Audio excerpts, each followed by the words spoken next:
All right. So, welcome back to the Call of the Netherdeep, everybody. Nice to have you along again. And last week, spent a bit of time around Jigao, enjoying the Festival of Merit. Some tests were more well done than others, but some of you got various medals along the way, and so that's good. So, where we picked it off last week is you're looking to doing the Ifalon Plunge Challenge. And as you went along there, you saw a blue skin lady, and she was yelling at everybody. Let me get a picture of her. So this is what she looks like. Io Jabe, which you'll probably learn is her name. And an old friend of Sigvard was there as well. This gentleman. Him and Sigvard, shall we say, didn't see very much eye to eye at all. So, where we picked it up, there was a bit of chaos on the location for this one, and there was a goblin desperately trying to maintain control. When this blue skin lady says, "All right, everybody calm down. We need some organization here. You, stop your yelling. You, be quiet. Listen, as the goblin was trying to explain, if you're here with a group of friends, only one friend may go. I myself personally will take part in this challenge. Anybody else, step up or step aside." And you see Io Jabi jump into the water together with a goblin, a human, and an orc, and they're all kind of doing their stretches in the water. So, mighty band of almost unnamed adventurers. What would you like to do? You guys want to go for a swim? Really? Well, she said only one of us could go, right? Yeah, Well- so Gil has set up, and he will be playing Smoke on the Water, 100%. So you'll just smoke on the water, fire in the sky, and he'll just kind of sit there, with his lyre. Okay, so Gil kind of just off to one side playing Smoke on the Water. Nice. I think Kalen's gonna join him with his instrument and just do like this background, trying to fit in, because he has no interest in going into the water anyway. Okay, so What's gonna Kaelin's happen going to to your hang out hair? with Gil. Galen, put a small little purse there. Whatever we make with this performance, you can take it. And Gil will urge Kalen to kind of put like a hat or something in front of our small little performance. Okay, so we'll say this happens during the race. So why don't you just make me a performance check now, Gil, at an advantage as Gil is jamming along with you. It's half as good as your last rolls. Well, we shall see. So, okay. 18. Yeah, it's 15. okay. Yeah. You get 8 silver pieces and 4 copper pieces. 5 copper pieces.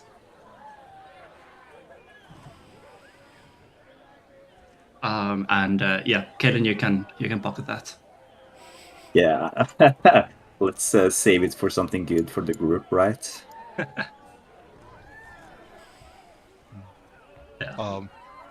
Swimming, is that something you're good at, Amber? I mean, I've seen you turning into strange animals. Maybe something that swims? Unfortunately, I think aquatic animals might be a bit more complex for me at the moment. Hmm. Really flexible, but I'm not really that physically strong. Oh, it's a more advanced technique. I see. I think Sigvard should go swimming. I don't mind going swimming if nobody else will step up. Oh no, I wouldn't jump into the salt water. I was thinking maybe you would go, Cadis, since you were unwell when we started journeying around. I'd love to swim. I love taking baths, but I prefer places where my feet can rest on the floor. This seems a bit deep for me. Yeah, that reminds me, Cadis, you look quite like a slippery person. Wouldn't swimming be more of your forte? I can give it a go. That'll be great. It won't be the best.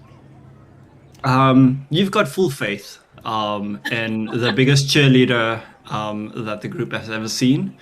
And yeah, Gil will definitely be kind of backing you guys up from a distance. Okay then. So the other competitors are already in the water. Do you jump in, Cadis? Any preparations you want to do? No, I'll just jump right in. Okay. So you hear the goblin, who is perhaps a little bit appreciative of the blue skin lady. His things are a bit more organized. He says, all right, so the rules of this competition are quite simple. As you see in the water over there, there's a glowing spear. Bring the spear back to shore, and you'll be the winner. It's pretty basic, pretty simple. Is any questions from the competitors?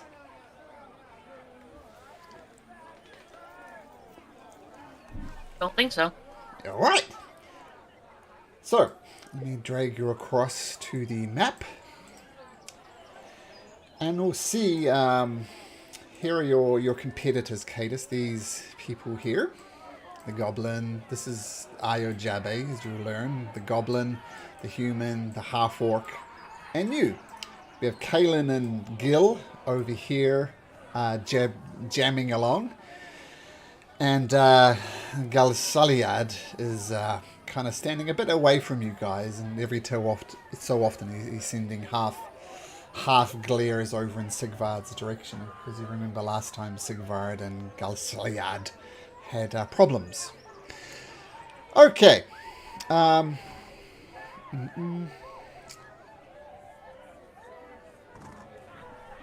Okay, so can I have Cadis please roll me some initiative? I'll roll everybody else in. 9. Okay. I'd help if I click on her first. Yeah, feel free to adjust that to a 9. There we go. It doesn't make much of a difference with the order, but it's good to keep things precise. So,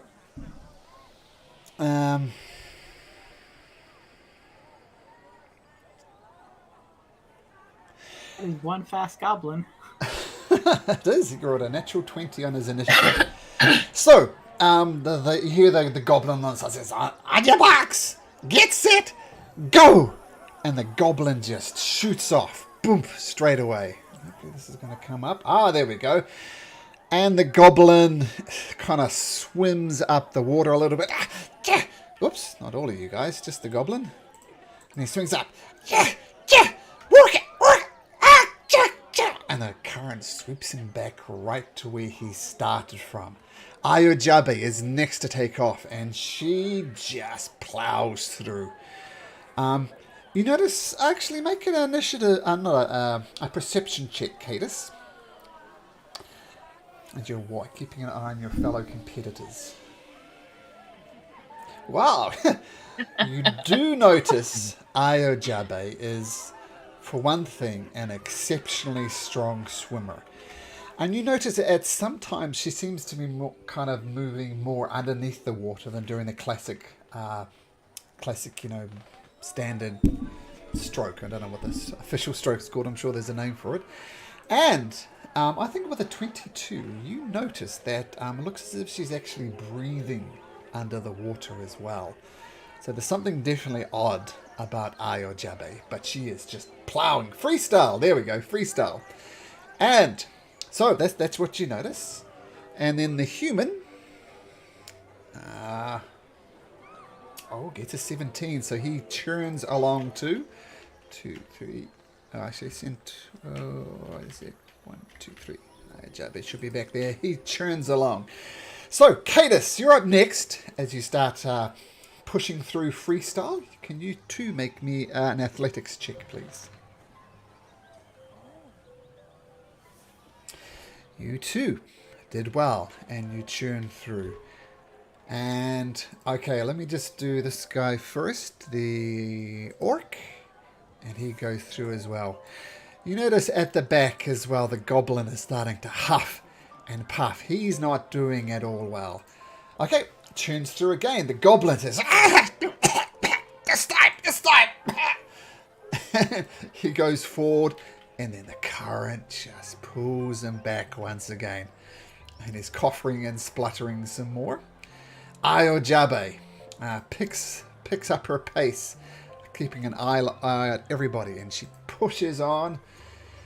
And interestingly, she goes forward, and she doesn't quite. She's still a strong enough swimmer that it doesn't pull her back. So she seems to be a good swimmer, as I said. The human pushes forward, but he goes forward and then slips right back to where he started from. Cadus, let's see that initiative from you, please. Cadus, you push forward, the current grabs you, drags you back. Can you make me a constitution saving throw, please, Cadus? Yeah, it's taking its toll on you. You have 1 point of exhaustion, which is kind of tricky in this competition because now your athletics checks will be at disadvantage.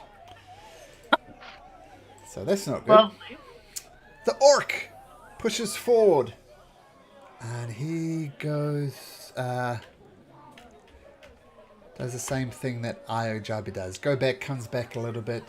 Not the best. The goblin.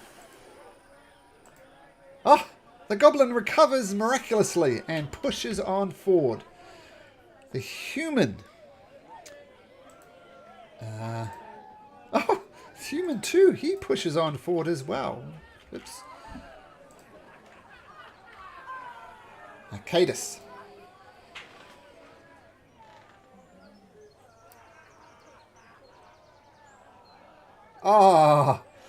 Not good.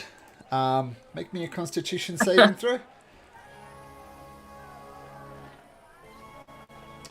Ooh. Yeah, you're I'm really doing awesome. you are doing awesome.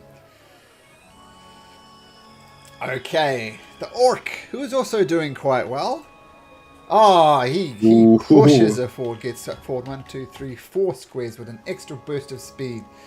Oh, the goblin. I'm going to say the goblin recovers, and with a natural 20 and goes through there. I'm going to ignore the disadvantage. The human, however, pushes forward, and he's just going to be treading water exactly where he is. Cadus. Hey, You missed the blue bells on 2 turns, I think. I missed Io? Okay, we're doing to Io. Oh man, yeah, you're right. She is turning ahead. Cadus, the Constitution saving throw, please. Okay, so you're there and you're just treading water. Is anybody doing anything on the sidelines? Any encouragement? Any cheering? What are you guys doing on the sideline? Oh, yeah, cheering for Gedis. When should we throw her the rope to recover? She will jump, right? not gonna drown. Okay. Just checking. Okay. First cheering for Cadus and kind of like splashing her feet in the water a bit. Nice. Okay, Goblin. Goblin is really struggling now. He's gasping for breath, and he looks in a bit of trouble. Actually, looks like he might sink under the water, but we'll see what happens. Io Jabe pushes forward. And she comes right up next to the orc. The human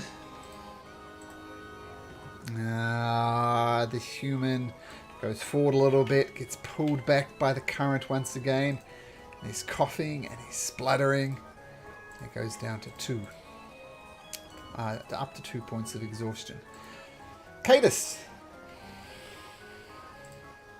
Buddy. Con save, please. Okay, so you're more or less just treading water in that spot there. The orc. Love this journey. Actually, make him do it. Told you should. I can't swim. Playing the long game. 6.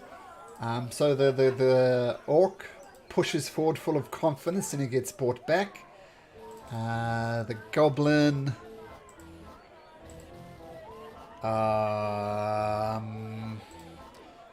Let's do this. Okay, the goblin's splattering. He's not even attempting to go forward. Io Jabby pushes forward though.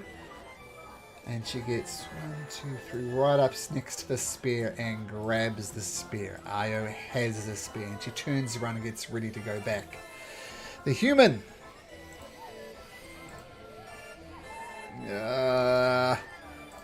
He too is struggling a little bit in the water, just treading water right there, nothing much else. Cadus, what do you do?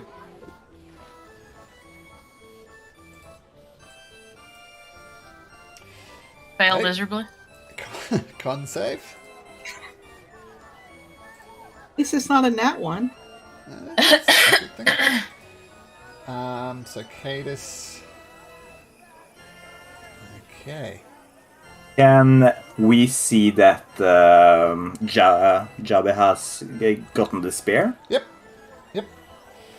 Maybe we can try to show to Cadis that she could try to steal the spear on her way back.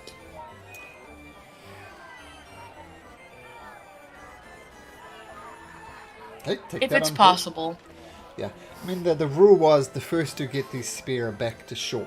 So, Yeah. obviously, Io So- Jabba is in the sea, but technically that would If Io Jabba was to, get to this location and then, drown, so to Keep say, drown. Ah, the Cadis could get the Meet with spear an and win. unfortunate accident. I'm not gonna say anything to that. So I'm not plotting anything. Can't do that. That's cheating. I'm not gonna As- do anything. As you're debating what to do, a shark pops out of the water right next to the human, and it's going to attack the human.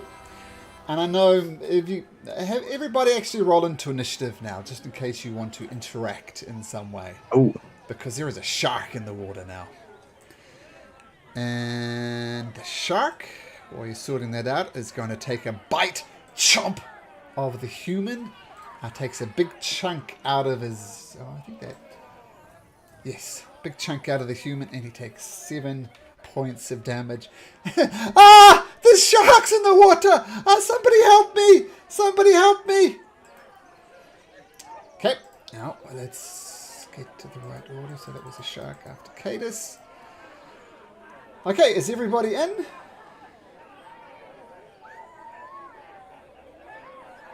yeah. We can just make mine a 6 instead of a 15. I forgot to click on my token. I'm sorry. Okay, here we go. Thanks. Roll. Just Didn't roll me in? shuffle around. And okay. I don't think Amber's part of the turn order. For some reason, it didn't add my token. Okay, we can add your turn. And your initiative was 17.16. By the way, you switched me and Jill in the turn order. Okay, let me get Amber sorted first. Where's Amber gone? Oh, there she is. I'll get this ordered. And the one after Cadus. Changed Cadis's initiative to mine.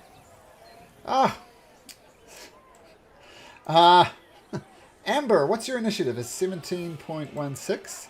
Cadus, what was your initiative? 9, but I put it back. Man, this is very unorganized. Okay.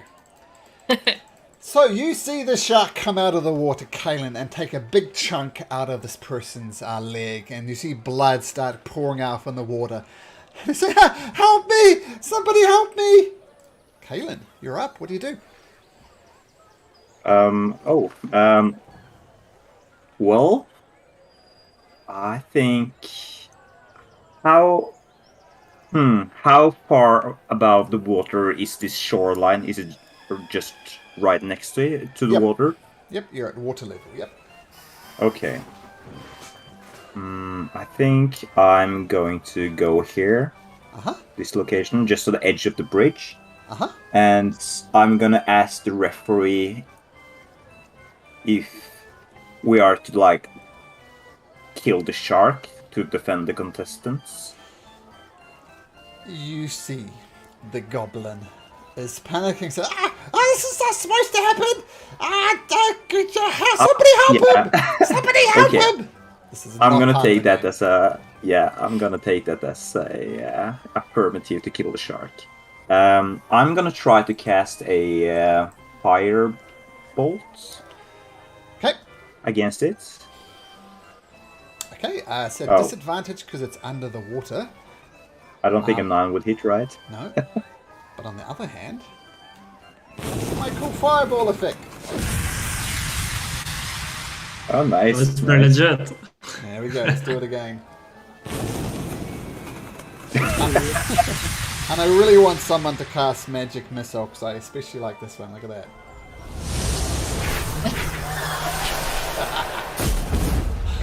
Okay, so a big sound, big effect, but unfortunately, Kalen just kind of evaporates into the water. Yeah. The orc says, now coming back down current is it's a matter of how far you get down the current. Whoops, you get the orc as he's, what is he going to do? Well, first of all, he's going to panic with his natural one. He's going to, shock! Oh, God, hit that with my axe! Oh, what should we do? Oh, somebody help! Somebody help! And the goblin says, somebody help! And he slowly starts drifting downstream. Not very fast. And another shark appears. And being a shark, being attracted by blood, it swings up next to the human. And using its pack tactics, it's going to take a bite. And chomps down. And hits only for 3 points of piercing damage. But this guy now is in absolute panic. Help! Help! Amber.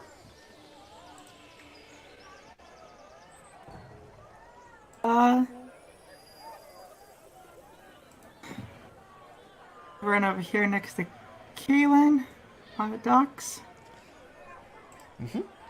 And jump into the water. Sure.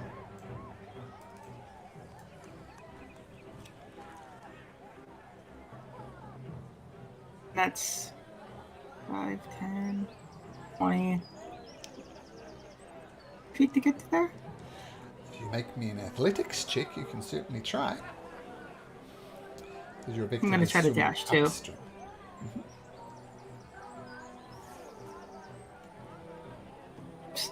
That was the wrong button. No problem.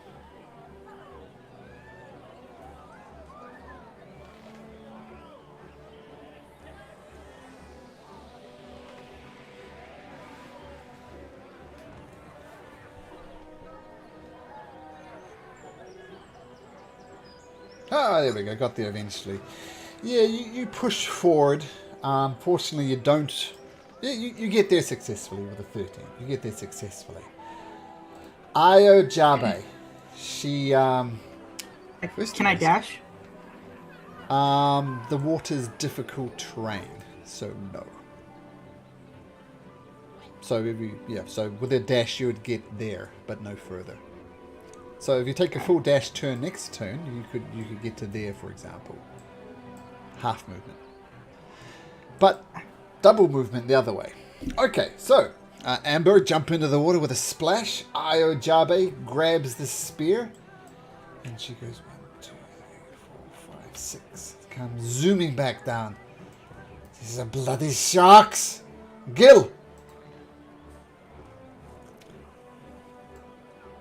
Gil would like to know, first of all, what are Galsariad Ardith?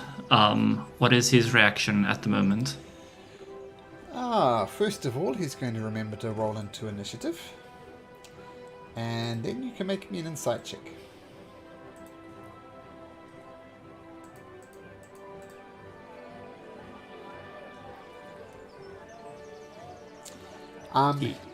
He does seem concerned. In fact, I'm going to say on his turn when it was, he's walking forward to the edge of the dock, and he seems to be flicking through a spell book. So he does seem concerned. Doesn't seem indifferent. Okay, so Gil will use his movement. Let me just see where I can hit myself. I will go to his side and use movement and dash to get to there. It's pretty much going to be able to stand right next to him. Okay. And just readying myself, even though I can't ready an action, to help with whatever he's busy with. Okay, cool. And he turns around. He sees you and says, it is good. It is good. Let's get these people out of the water. I noticed that idiot Sigvard is just standing there doing nothing, but yes, your help is most appreciated. Speaking of Sigvard. Wow. Fine. I'll go on the coast here, and we just see them. They're lightly obscured, right? You can definitely see the sharks splashing around in the waters. Any ranged attack will be at disadvantage though because they're under the water. Fair enough. I will point my sword at it and just Eldritch Blast it. Sure. So disadvantage up. Yep. But Oh, that absolutely hits, is it? That's brash. Yeah, roll damage. or just for 2. Yeah, it's a thing with Eldritch Blast. Which one? This one? Yeah, the close. This one. Okay, so the shark is in a, excuse me, an absolute frenzy, but barely notices your Eldritch Blasts slapping into the side of it. Okay, assuming that's your turn. Hatum. Yes, Tom's gonna get up on the bridge. He's going to use Thaumaturgy as his action, just to make his voice boom louder. He's just going to shout, "Competition's over! Get back on land! Just swim with the current." And he's going to use his bonus action to cast Healing Word level 1 on the human. Okay, so we'll for that.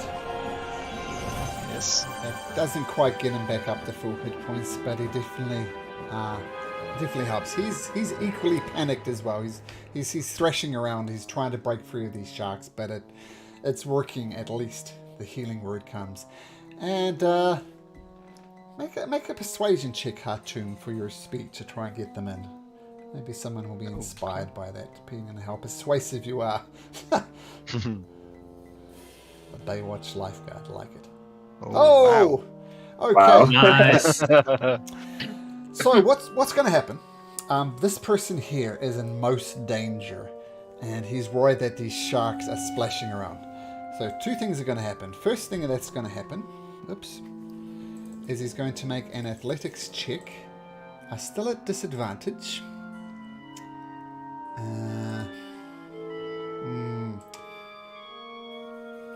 So he is going to get down to here, more or less floating with the current. And because of your inspiring speech there, Hatu, the sharks are not going to get an attack of opportunity. So, well done. Cadus, bad news, buddy. Third shark pops up right next to you. Teeth bared, half Awesome. leaps out of the water. Tries to take a big bite out of you and rolls a 16, which I believe that. will hit that 6 points of damage as it crunches into your leg. And that was that reef shark there. And Cadus, you have a shark on you now. What would you like to do? Okay. I will stab that shark. You stab that shark. 14. Yep, 14 will hit. No disadvantage for these melee because it's right there next to you thrashing around. So roll damage on your dagger. So 3 points of damage as you stab that shark. And then I'll do offhand as well. Okay. That hits as well. You stab for a second time into the shark. Doing 3 Three. points. Yeah, 3. Yep. Yeah. Okay, cool. And you stay where you are, Cadus? Yeah. The shark, despite the guy getting away, zooms up right next to him. Won't get... Actually... Nah, sharks aren't going to be that smart. Gonna take another bite of the human. Does 6 points of piercing damage. Kaelin.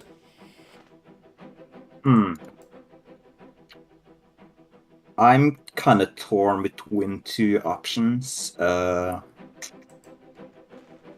think, I think I'm gonna take out my trident, and I'm going to try to make a newt with my rope to just place it between the middle trident spike thingy. And then I'm going to throw it against Cadis, next to her, trying not to hit her with the trident, of course. Okay. And the rope is 50 feet, so it should be long enough to reach her.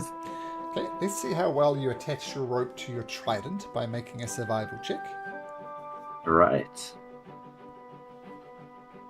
Perfect. Okay. And let's see how well you throw it towards Cadus. You're trying to land it right next to Cadus, right? Yeah. Over here.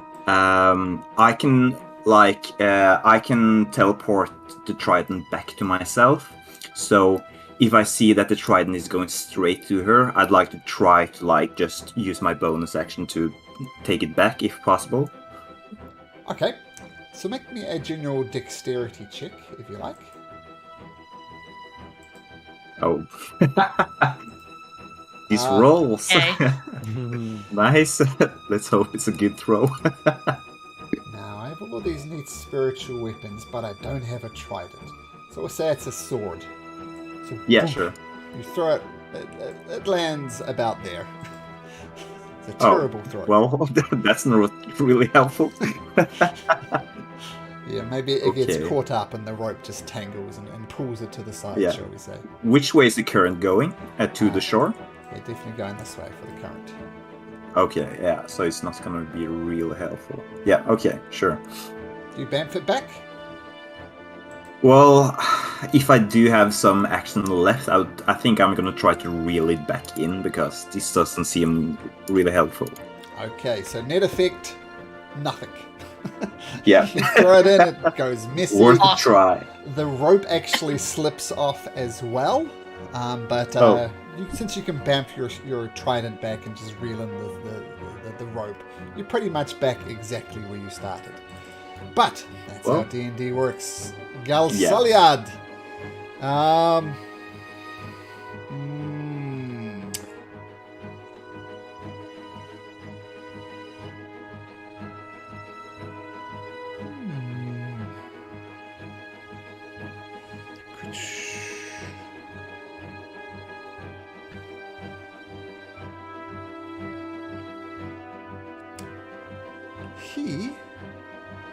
You see him, Gil, start casting a spell.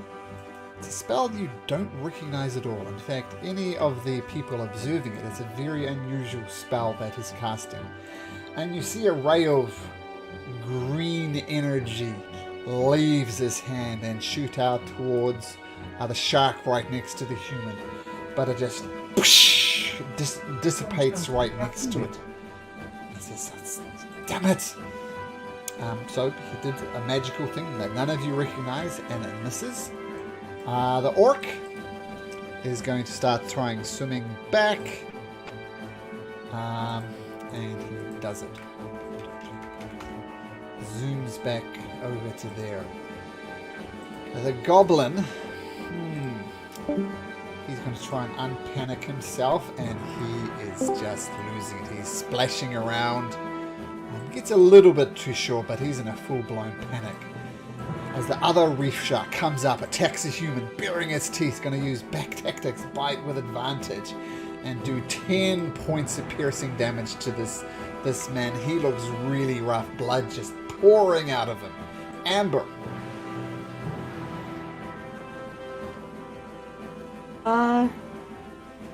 Unfortunately, the human's right in the square that I want to be in. Oh, excuse me! I'm just bleeding to death here! I'm so sorry! I'm gonna swim up next to him. Okay, make me an athletics check, and you can certainly try.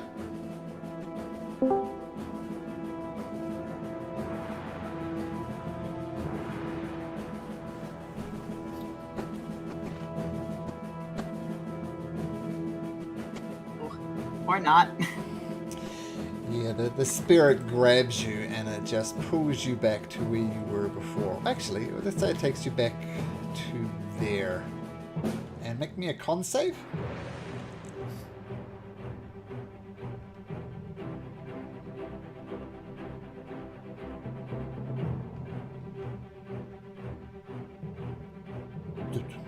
Yeah, so, 10?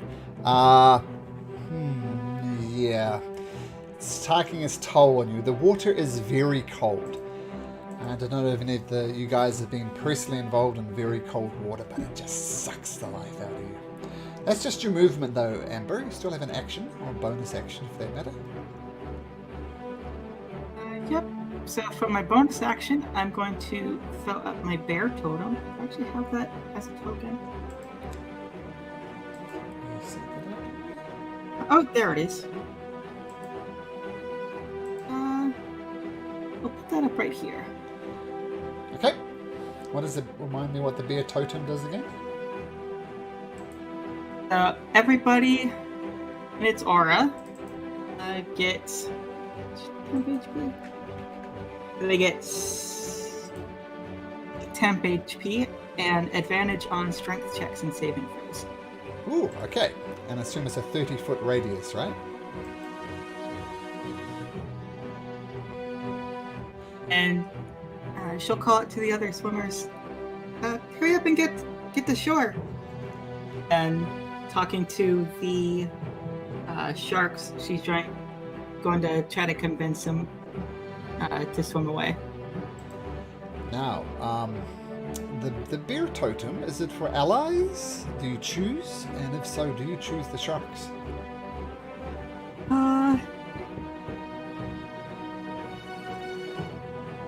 It's me and my allies.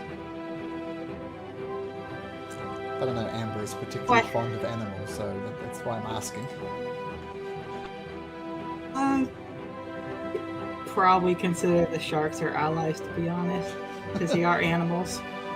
Okay, so do you want to roll for your temporary hit points, and we'll just use that for all creatures until it comes around to you again?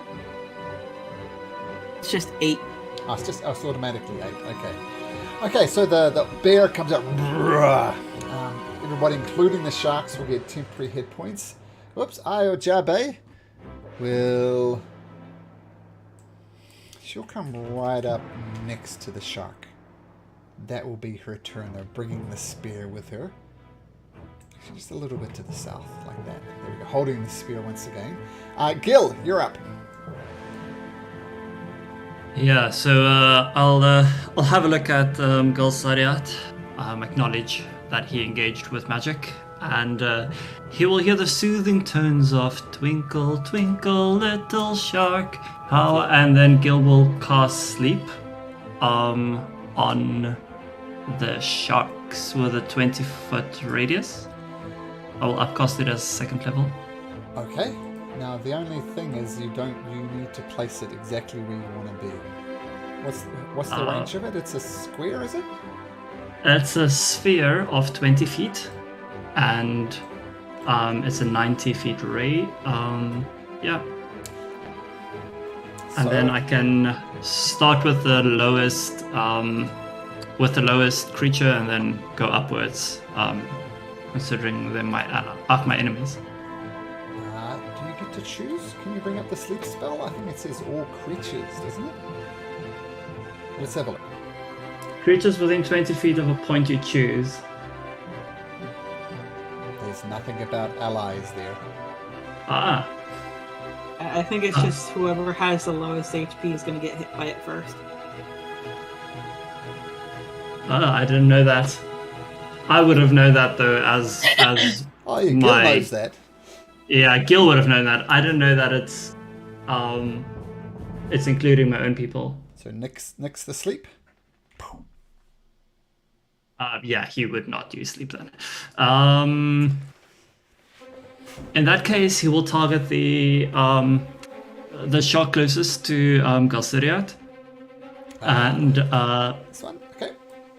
yeah, and he will upcast Dissonant Whispers as the shark just hears these little weird bubbles pop in its ears. Okay. I do believe. Could you just check? Whisper. It must make a wisdom saving throw. Okay, it rolls a 14. Does that do it? I believe so. Where can I see my spell? Spell save is 13. Yeah, okay, cool. So it just takes half the damage. Okay, so roll damage. And It's also going to be effective. Does what Amber's talking to it help with Dissonant Whispers at all?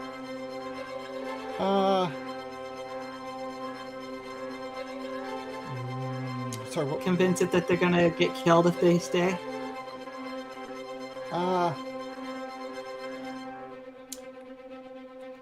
Well, we'll see. Like, it's going to take the damage regardless, and sharks, like everything, want to survive. So we'll see what happens. But yeah, so the shark whispers, shakes it off for the most part. Still, that's an excellent roll. Yeah, it was quite a nice little 5s and 4s on the screen. It was pretty nice. That's always satisfying. Okay, Sigvard. Great, I will then. I'll just pass this one. Okay, roll to hit at disadvantage. Yeah. Oh, well done. That hits again. Or wow. Wow. Oh, yeah. And bonus action, I will cast Shield of Faith on Cadus for now. Okay, so Cadus +2 to your AC as the shield pops up around you. Don't think it'll matter, but Sigvard, you are concentrating.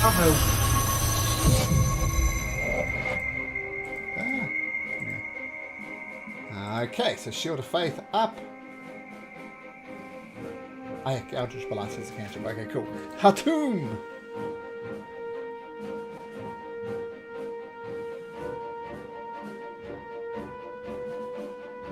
Mr. Muted Hatum. Apologies. Hatum's going to see the human bleeding profusely, and is going to use Healing Word again, level 2. Okay. Not much better. 6. Okay, that helps him. Some of the wounds on the side of him start closing up. But he's still And then just in a world of trouble. Yeah, he's just going to keep shouting for them to get to shore. And I guess He's going to use an action, just tap Kalen on the shoulder and cast guidance on him and say that Lux and guide your strength. Get them in. Okay, so you cast guidance. And technically that's a concentration, so we'll keep that in mind. That Hatum, you were guided. Oh yeah. And now, because of the bear totem, this human can make a athletics check just straight, because it gives him advantage on strength check. So very excellent use of the spell. I'm going to make a straight strength check. And he does pull away and starts limping towards the shore. The sharks are going to take an attack of opportunity. In fact, they're going to take 2 attacks of opportunity, both at advantage. 1, 2. Oh! Ooh. Ah! Ooh! The guy just gets ripped to shreds.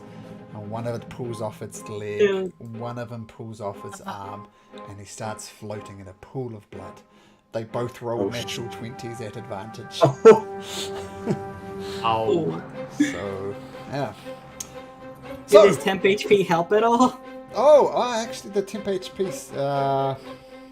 No, that was a massive amount of damage. Even the temp HP, unfortunately, doesn't help. As a guy, he's just plain old dead. The shark! Another shark attack. This one not at advantage. Goes to bite Cadus, and it goes to hit you, but it then just sticks deeply into your... Actually, it would have hit you, but the Shield of Faith, push. So Sigvard's Shield of Faith pushes it away as it rolls a 15. Yeah, 15 would have hit there, that's right, but you're not 15 anymore. Cadus, you are up! Okay. Going to stab at the one next to me again. Okay. Haha. Ooh, swing and a miss. And then try to use my offhand. 12. I think 12 hits. Yes, 12 hits. 3 points of damage. Okay, got it. And you stay there, Cadus.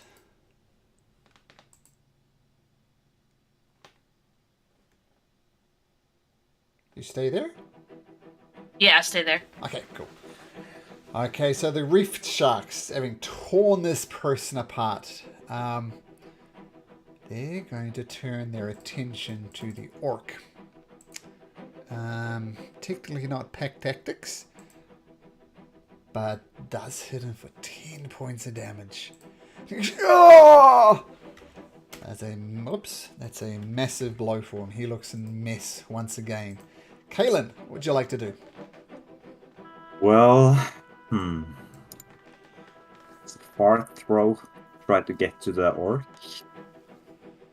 but yeah, I'm gonna try to do that. I'm gonna try to once again bind my rope to the trident and try to throw it all the way to the orc. Okay, survival check. You frantically tie the rope onto the trident again. Dexterity check. Dexterity. Okay, so we're going to say that it's not a terribly difficult throw. We're going to say that your trident, which looks like a sword, does land right next to the orc, right there, and it's attached to the rope. Okay, I'm gonna yell at him and say, "Grab onto the rope, man!" Okay, I'll try. And he's panicking a bit as well as blood is just pouring out of him. But we'll see. We'll get to him in just a second as Galsaliad starts casting another spell. Okay, and he's going to do that type of attack. Once again, just the water around the shark right next to Ayojabe just... Damn it! I don't have my aim! The orc grabs hold of the rope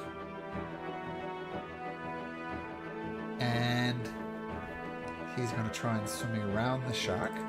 Once again, this will just be a straight attack. A straight roll, as he has advantage on strength checks. He's panicking a little bit, but he brings it just around to there.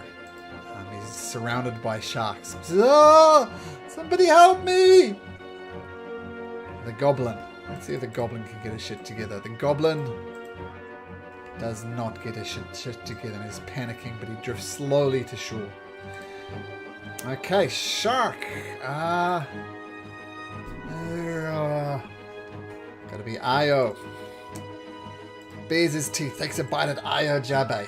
And she seems to be so at home in the water that she effortlessly dodges the shark attack. No hit. Amber.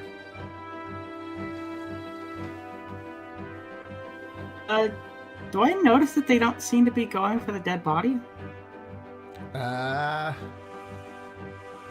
Yes, you do. I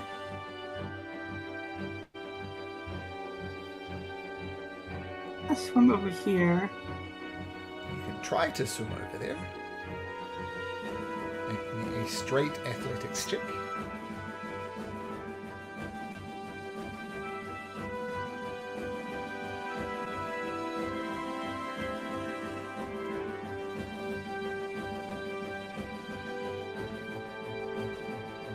No, I don't. Back you go. And a con save.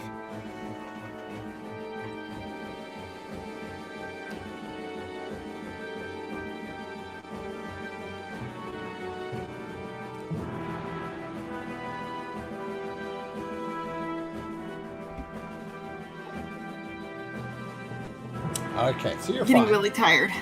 Oh, 6! Oh, wow. I thought it was a 17. Yep. You're really tired. And, yeah, you can go back to where you started from, Amber. Oops.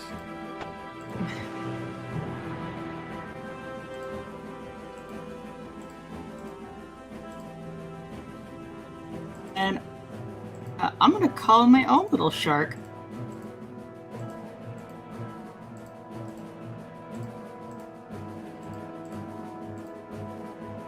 I mean, you call your Black shark. shark? Okay, summon beast. Okay, so concentration. So you're concentrating on it. And You have that spell component of the Gilded Acorn, which has a gold value. Even though you... Would I have actually had that? I'm gonna say Yeah, okay, never okay. mind.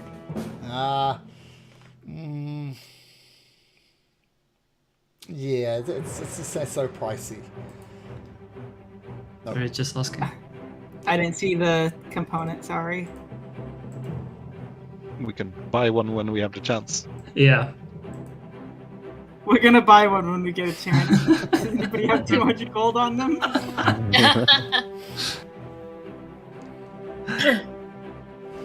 So you're back over here anyway, right? Next to Cadus? Is that where you were? I should be back over at There. Cadus. Okay. Back over there. So as you know your own spells, you say you don't cast Summon Beast, so feel free to do something else.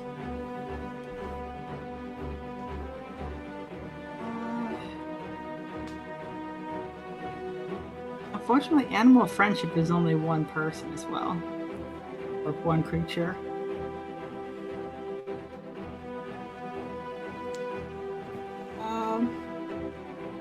Actually, I'm gonna upcast animal friendship. Oh, interesting. So that means I can target 2 people. I'm gonna target this one by Cadus and this one by Io. Okay.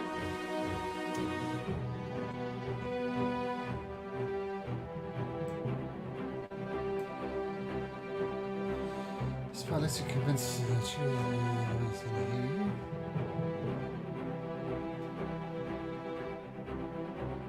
And, I'm gonna try to convince those 2 to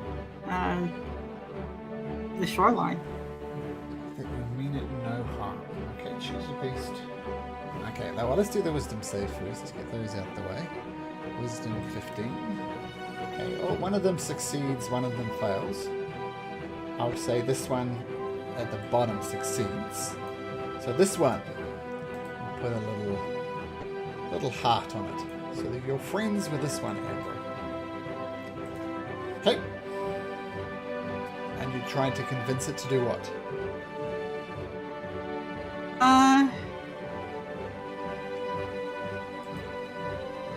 To convince it to leave the shoreline because it's too dangerous for it over here.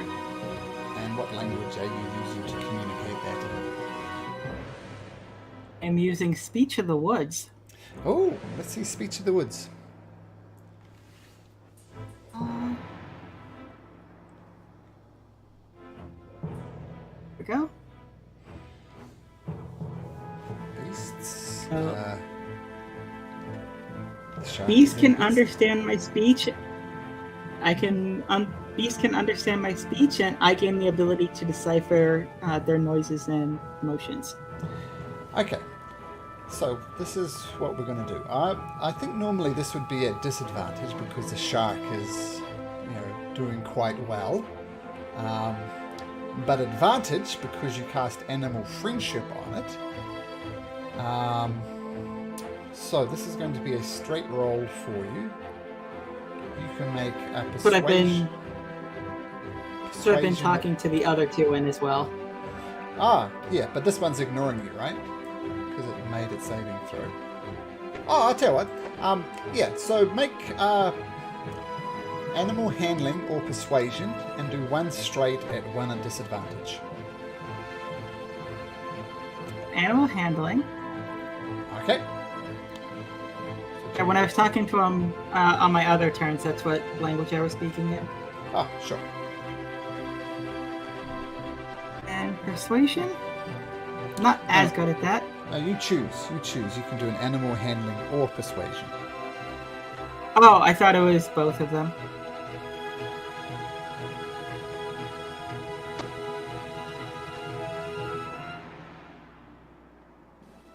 Okay. It doesn't matter because it doesn't matter. Oh wait, no, it's an 18 on persuasion, but it's 15 on animal handling. Okay, well I said Animal Handling was at advantage, so we'll say you rolled a 17 and 8. So 17 plus 7, 24. Okay, we'll see what happens with this one. And we'll pick it up from there. So we'll see what the shark does. You're not sure what the shark is doing, but we'll see. The shark is listening to you, though. We shall see. Ayo Jabe. Sees sharks in trouble. She's going to make an athletics check. And oops, she 1, 2, 3, 4, 5, 6. She's just going to churn back to the shore. The shark's going to take a bite out of her. Try to take a bite. 13 misses. So she once again swimming almost like a fish, just whoosh, underneath the shark, heading to the shore, and looks like it might actually win the competition as well. But Gil, what do you do? Still a lot of people in trouble over here. Yeah, so Gil doesn't have a lot that he could do. So he's going to retry his tactic. And the Sharky, this one, Okay. will just kind of hear bubbles where I assume shark have ears, where the ears would be, and he needs to make a wisdom saving throw of DC 13. Wisdom saving throw, DC 13, or is it a natural one? Wonderful. So he takes full damage of this. Not a great throw. Okay. As well as he needs to make his reaction immediately and use all of his movement to get away from me. Okay, which one was it?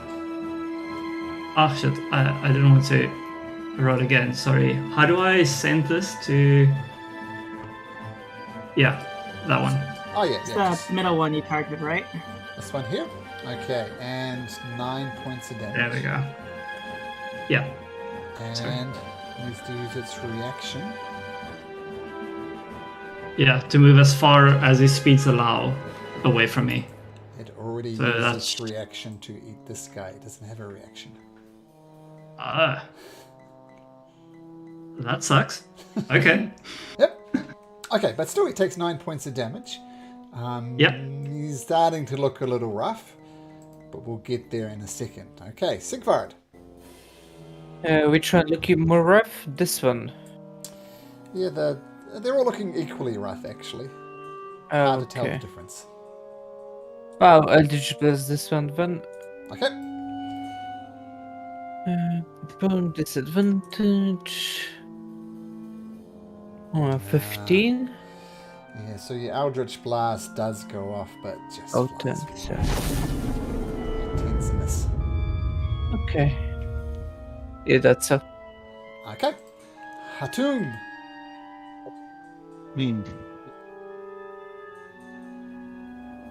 Tomb's gonna lift his staff into the air and aim it at this shark and use guiding bolt at it. So that's disadvantage, right? Yes. Oof. Nope. Ooh, yeah. Just shoots off into the water. No good. Yeah. That's my turn. Okay. Human's going to continue to remain dead. This shark whoosh, swims off into the water. Cadis, would you like an attack of opportunity? No, that's Amber's friend. Okay. The orc might screw all this up.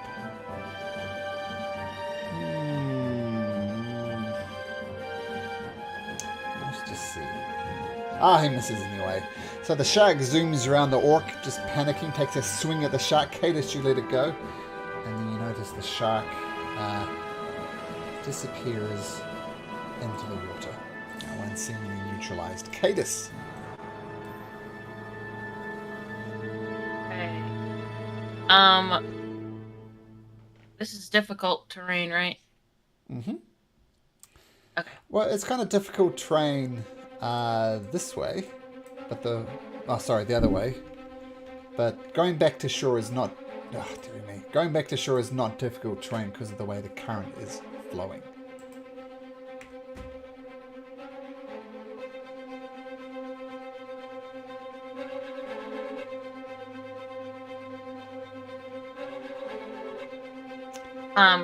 Can I try to take the spear from Io? You certainly can. Let me tell you what you need to roll. She's holding on to it tightly. And she is going to... I rolled a natural 1. It's not necessarily a failure, but she rolled a 5. So you can make an athletics or acrobatics check and try to beat a 5. 6 or better. Yoink! If you use athletics, it'd be a straight roll. Yeah. You won't get off it. She rolled a natural 1. You have the spear. Okay. That's incredible. Can I use, I don't know, can I hand this to Kalen since he's on shore? You could probably pull yourself up onto the docks there. Oh, okay. Well, then I will pull myself up. As long as you make an athletics, which will be an advantage, a straight roll. We'll say just Can a I- DC5. Oh, yeah, sure. Can I help in any way? Yeah, I Since think I'm that's standing next. So advantage on an athletics check, Cadis, to effectively win this competition. Oh! Oof. You just leap onto it, and you have the spear, and officially you have won the competition, Cadis. And Io Jabby is just glaring at you. She looks furious. I'll wink at her. Let me just take a note of something. That was Cadis. Notice I'm not the only one pissing off NPCs. I'm just keeping track. Yeah, of Gil is just trying to mend all of the NPCs that we piss off all the time. But I don't know how we're gonna mend this one. Okay, but Cadus, you grab it, you jump onto the shore, you almost jump onto the docks with the help of... Who are you standing on? You're standing on. With the help of Kalen. Okay, there's still some sharks about though. This shark's gonna come and attack the orc. Doesn't get pack tactics, but it will try and bite. Oh, another natural one. Kalen.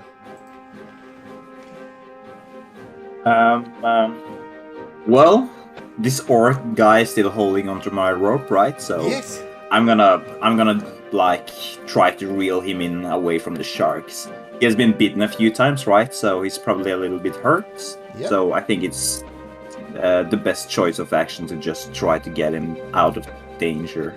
What was your survival check? It was a 6. Yeah, but is he holding on to the rope? He is, but is it not going to... Oh! What would he be holding on to? I guess he could hold on to like the main shaft of the trident. That will give him 50-50. 1 to 3, he's holding on to the rope. He's holding on to the trident. Okay. You rolled a, Well, you rolled a 6 for survival, so how should we do this?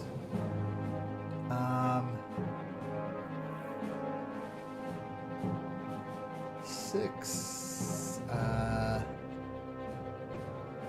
Roll me a d20, Kalen. Higher the better. D20. Wow. These 7. rolls. So you're going to pull the rope? Actually, I was actually going to bonus action and send this trident into the void because I would feel like the trident is like making some resistance in the water. But since he's holding onto it, I won't do that. Not yet, at least. And I'm gonna try to pull in. Okay, just a sec. Actually, I was thinking whether you could do that, but I just looked at Kalen's intelligence score. And it's a nice 18, so I'm going to allow you to dismiss your trident and then pull on the rope and make me a straight athletics check. Actually, you're in the void there. Make athletics check at advantage thanks to the bear totem. Athletics check at advantage. Oh yeah, nice. Wow. What's up with these rolls? Well, you do pull him. You could have got him to shore on a better roll. But you drag him... That's it funny, but we're just right there. Now, because it's forced movement, that's not actually an attack of opportunity from the shark. So you do pull him closer, but... Yeah, keep on rolling those bad rolls. What did you roll? A 2 and a 5. Yeah.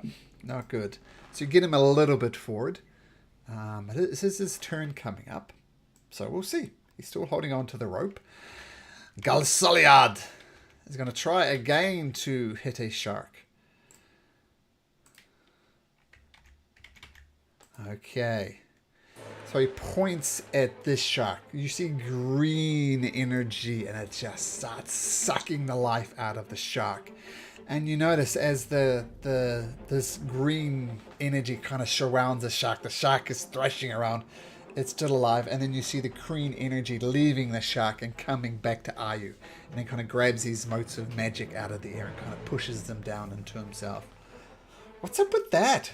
Good question. Can I try to understand what school of magic it is from? You can make an Arcana check.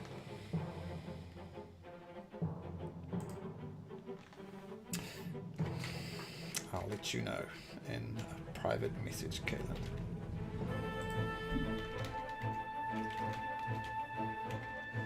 That's the School of Magic. Yeah. The orc pulling on the rope. He's going to try and pull himself using the rope. He's exhausted, so disadvantage, but due to the bear totem, add straight roll. Strength. And he rolls an 8.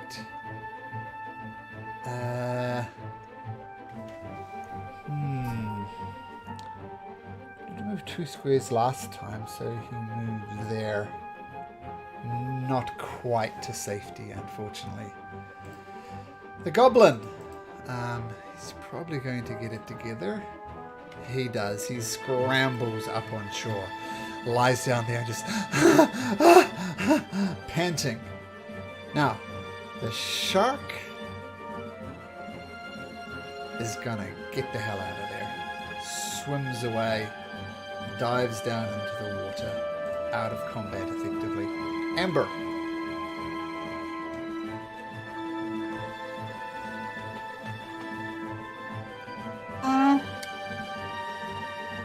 Amber's pretty exhausted too. What does this shark look like it's doing? Make an insight check.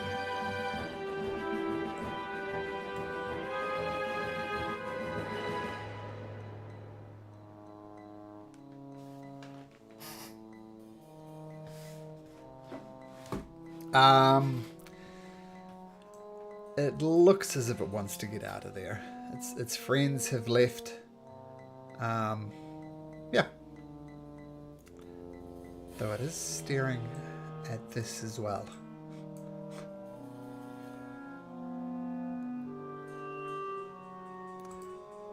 So I think with a 19, which is good enough, Amber, you think it's going to grab this body and take it away and have a feast. Rip.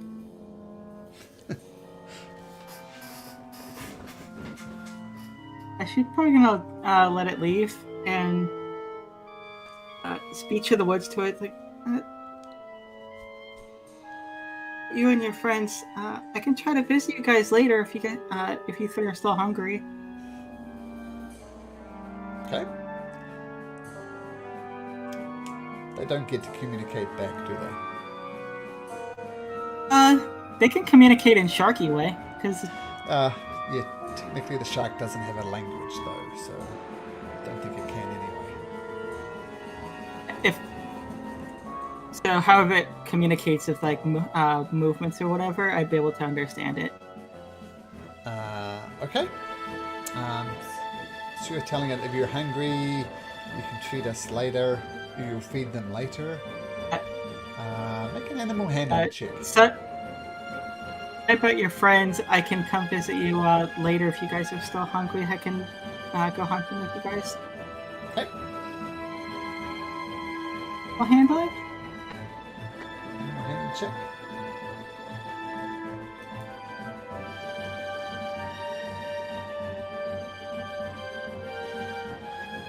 Almost in that 20. Okay, we'll see what the shark does on its turn. Io Jebby jumps up on shore, and she looks as if she's going to have words with Cadus, but we'll get there in a second. Gil. So Gil just quickly wants to make sure, what is the sharkage in the situation? Is it just a singular shark at the moment visible here? Yep, just this one. The other two have dived deep into the water and seemingly uninterested in carrying on. Does the shark look hurt at all? Yes. Has it taken a beating? Yes. Gil would like to cast Sleep 2nd level on that shark alone. Okay. I think. And then. Yep. And then use his movement to dive in after the human to try to retrieve his body. Okay. So roll your sleep dice. I will say you can easily target just this one using sleep. Yeah, so roll 5d8. Oh, So that's kind of looks 26 HP. The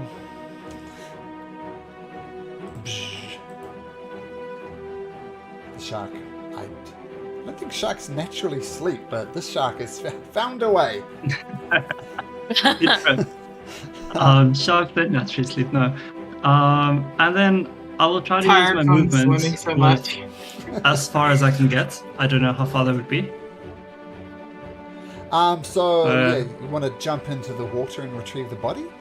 Yep, make an athletics check. We'll see if you actually get anywhere. I made my step to the pier, and then I'm going to jump in. Athletics. Advantage because it's in the aura. Oh, yep, which is good. Oh, Yep. yes, thank you. Let's roll again. Does that help me? Yeah, Oh, yes. you can move 3 squares into the water. Does diagonally count? Or That's how it works. Look at the beer totem. This is... So normally a step is 5 feet. Your first Yeah. diagonal is 5 feet. But if I wanted Yep. to go there, that would count as 10 feet. cool. So first diagonal is 5 feet. Second diagonal is 10 feet. So that's 5, and then 1, and then 2. Okay, cool. Yep. Okay, cool. Jumping into the water, casting sleep on the shark. It's sleeping in a very unshark-like way, but them's the rules. Sigvard. You do notice this shark isn't thrashing around very much at all. What No. you do? I would just walk over and, I mean, Okay. Hatun.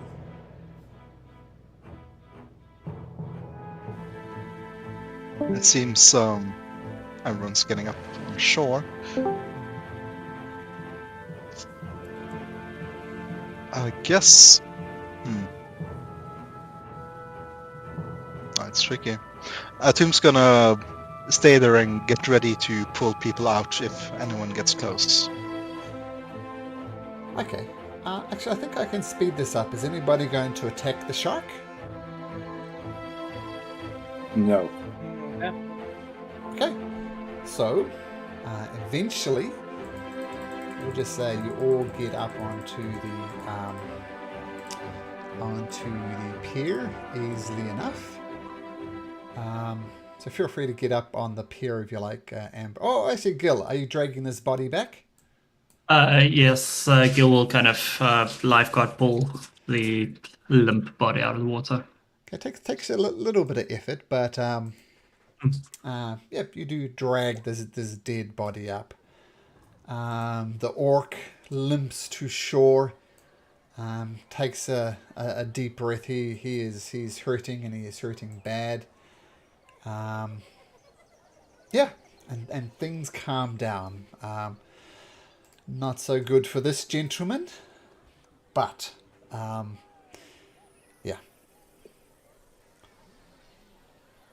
Yeah, Gil rests him here, like against the wall, and then it looks like he's cleaning him up, but he's actually checking if he has anything in his pockets. And then we'll kind of ask if he has immediate family nearby. Are you making it obvious that you're going through his pockets?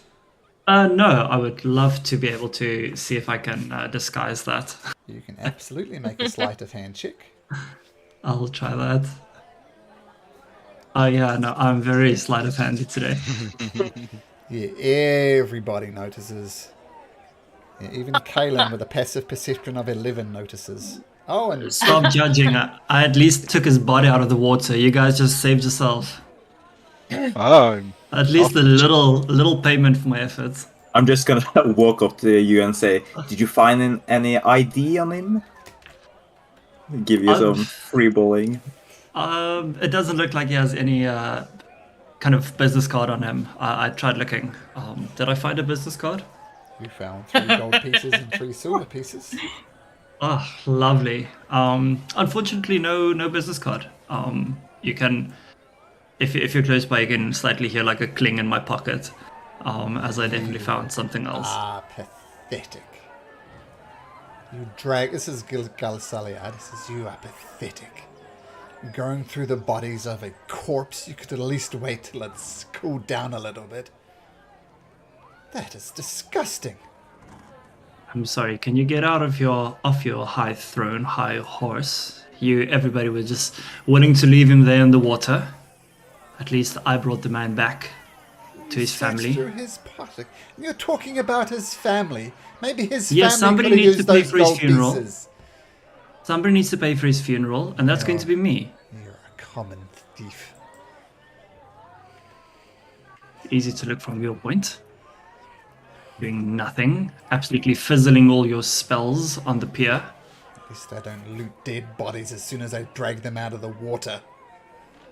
What's he gonna do with the gold? He's dead. His family, Yes, I his was willing wife, to pay his for- children. I was willing to pay for his funeral with Oh, this. you're just And making you? stuff up now. How would you know? Are you a fortune teller? No, I can see right through you. Are you lying, Gil? Just so one of you to make a deception or a persuasion check is what I'm getting at. Oh yeah, I'm 100% lying. I would not pay for Okay, this make a guy's deception funeral. check.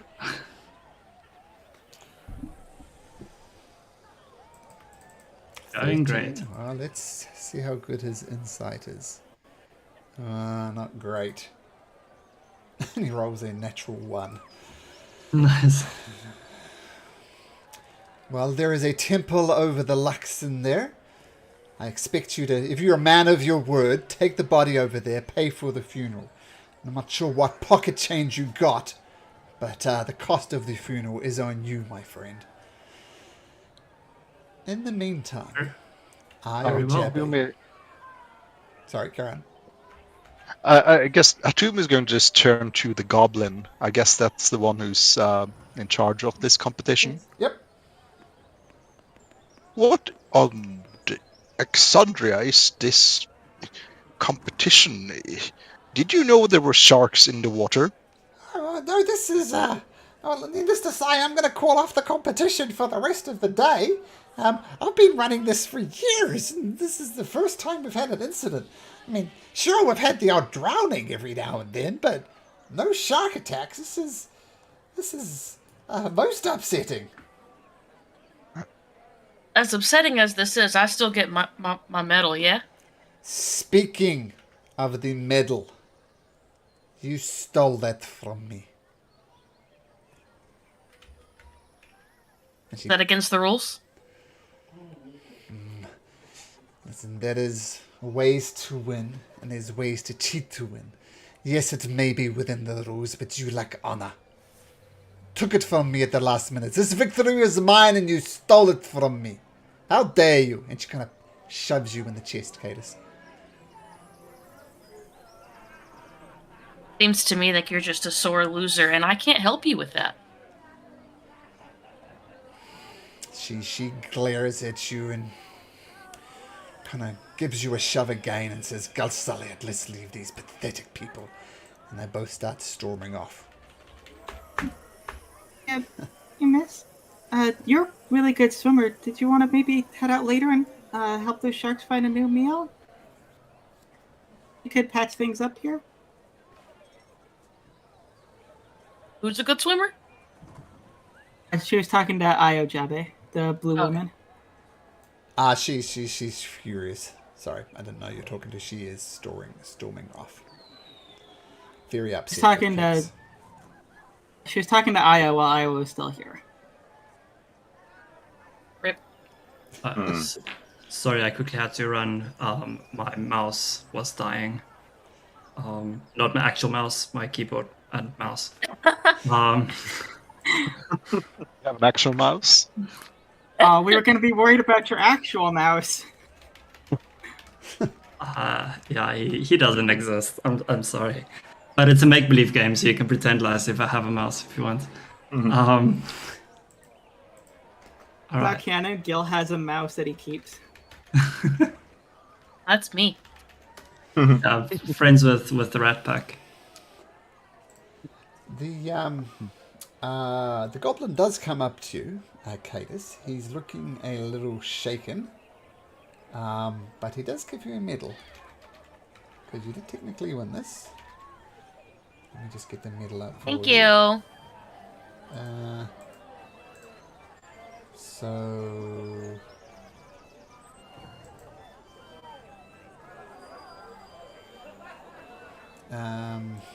So let me just get this set up. Yeah, so if you look at your appendices again, you'll see a medal of the conch. And that's what you get.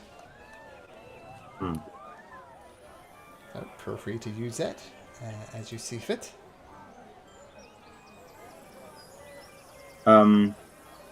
This is an orc, right? Yeah, he's severely... the goblin just looks exhausted, but the orc, one more bite from the shark, he would have died. Got several bite marks on him. Kalen's gonna turn his attention towards him and ask him, "Are you all right, mates?" Oh, these As shark he was bites. stood up. Oh, you see this puddle of blood that I'm standing in? I am not all right. I will live. Man, those sharks, they pack quite a bite. And I try to look at his wounds and see what's like how severe it is. Even without a medicine check, they're quite severe. He's well under half his hit points if you want to do it All right. mechanically. Do anyone have anything to help you to patch him up? I'm gonna ask like around in the group. I'm gonna look at Hatum, our great healer. Yeah, Tomb's going to. Oh, of course. Unfortunately, I couldn't help this human, but I can aid you. He's going to use first level healing word and healing for. Oh yeah, that's good. Oh, nice. 8. That almost brings him up to maximum hit points as you see the shark bites in his head and the skin, the leathery skin start healing up and it looks pretty good. Thank you, friend. I very much appreciate that. Oh, you're welcome. This is all done by the light of the Luxon, you see. Speaking of Luxon, there's a temple here. I think something should be done about this gentleman. I agree. Let's take him there, and I can see what we can do about burial service and last rites. Okay. Yeah, so Gil also would have approached the tomb. So Tomb would know Gil's intent of, while he is under the scrutiny of the rest of the people, he will reluctantly proceed with paying for this guy's funeral. If it's not too rich for his taste. Tomb's just going to give you a nodding, a nod and a knowing smile. Before we leave, I'd also like to ask the orc if you know the elf and the blue lady, who they are, seen them before, any information about them. Sorry, can't help you, friend. She's a damn good swimmer, though. That's all I know. All right, appreciate it.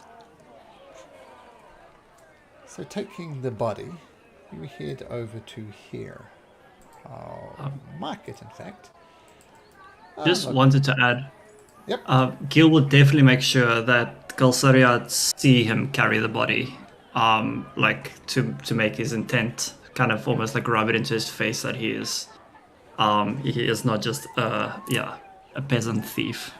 Yeah, he sees you going and he's just locking eyes on you the whole way, just following you slowly with his eyes. Nodding from my side. Okay, so you head over to the Temple of the Luxon, and kind of looks like a Luxon with the shape of it. And the wall is a 3-story temple. It's crafted from semi-translucent glass that seems to glow with its own faint light. The building, which is shaped like a dodecahedron, is dedicated to the Luxon, the patron deity of the Kryn dynasty. And as you approach with this person who's just absolutely wrecked by sharks, you see a drow priest comes out and says, "Oh, hello. Greetings of the Luxon. Well, oh my goodness. What has happened here?" Greetings. Well, my friends were in a swimming competition and they were beset by sharks, and this man, well, unfortunately he didn't make it. And we thought it only best to bring him here for his last rites. We do not know his name or who he worships, but it seems only right. We can take care of the body, no doubt. Just bring him inside the temple, and I must point out that we don't ask for any money for these services, though a donation is more than welcome and expected. Or expected, not quite the right word. Appreciated. And most people would donate 10 gold pieces to cover the funeral costs. Atum's gonna just take out 19 gold and donate it to the priest. Oh, blessings. Blessings of the Luxon be upon you. We can take care of this body. We'll send some Aurora guards out to find any next of kin. And we'll take care of it from here. Thank you. It will drop the 3 silver pieces from his 3 gold and 3 silver into the donation pocket, as he now contributed to the funeral. True. So that's 19 gold and 3 silver. But yes, technically that is true. Yep. Okay, and the drow takes in the money. And as you're leaving, there's a... just a sec. Just a sec.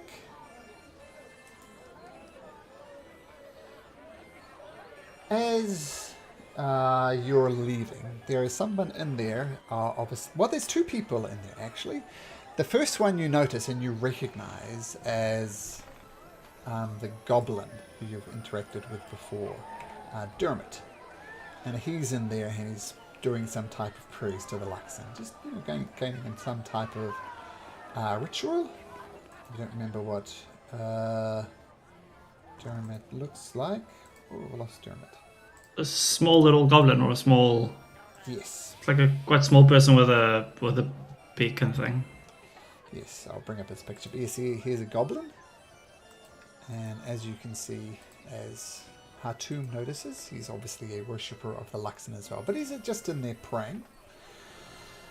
But you also see there's an orc inside there, and she appears to be praying as well. She looks really old, like even for an orc, like 80 plus, which is extremely old for an orc. And she kind of gets up from her knees from worshipping the Luxon, and she says, "Yeah, bloody waste of time this is. This will never happen. Fucking tired of waiting. Get out of my way!" And she kind of pushes past you. And she thumps into you, Hatum. And Hatum, what we talked about happened. What happened is happening. Yeah. Is there anything you want to do? Just It's all happening in your mind, so it's up to you. Yep. Yeah. Atum's gonna just wobble a bit, hold his head, and look after the old orc woman. And he's going to...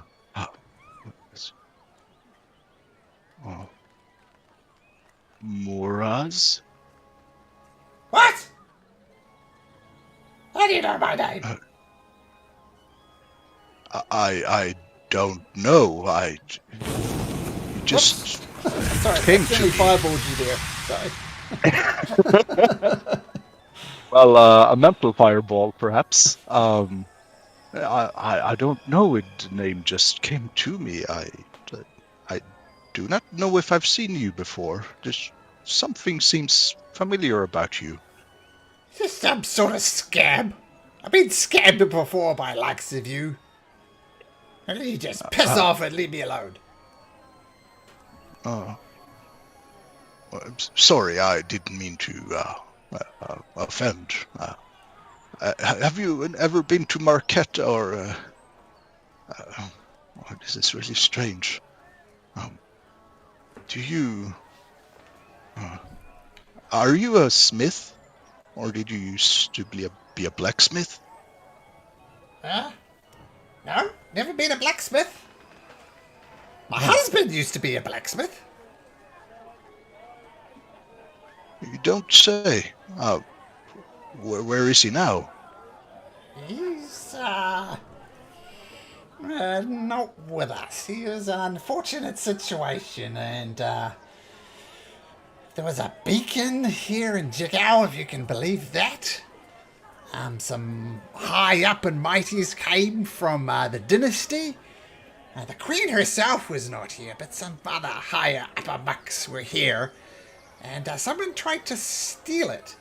And my husband, Ushaka, he heroically managed to wrest the Luxon from the evil Dwendalian scum, and she spits on the ground.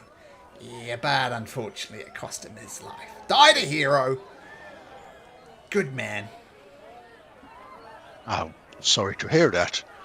Oh, strange. How long is that since?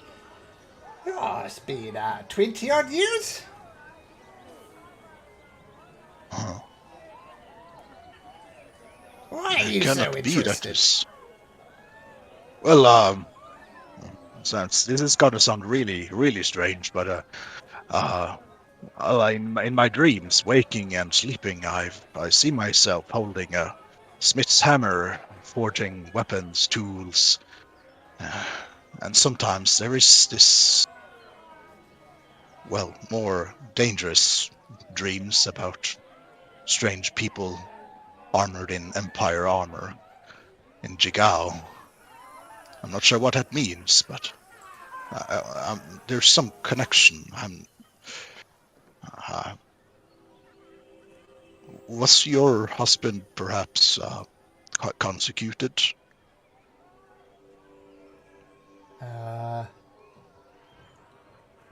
Yes, he was. I mean, he was a faithful follower of the Luxon, and he was fortunate enough to be consecuted. Yeah. Make me a persuasion check at advantage, if you like, Hatum, because Okay. you have pointed out things that you normally wouldn't know about the whole blacksmithing thing. This is why it's at advantage. Okay. Ooh. Is that a 19 on the dice? She says, tell me, this is interesting. Are you Roshaka in there? And she kind of thumps you on the head. Roshaka! Are you in there? Thump, thump, thump, thump, thump. I don't know. Might be. I only know that well, I get glimpses of these memories, and my teachers in Rosona tells me I've one of the consecuted, and if it's been around 20 years, that's how old I am. But I'm not sure how this works. I'm not sure if I am Roshaka or if I am Hatum, or if there are more. I'm sorry. I would like to be Roshaka, some part of me, but perhaps I am, but not yet. Yeah. Well, there's some part of Roshaka in there. I know he loved me, and he'd want me to be taken care of. Now, as you see, I'm half crippled over with arthritis. I can barely move around. I'm sure a little bit of gold Roshaka will certainly give me. Oh yes, of course. Anything I can do to aid you.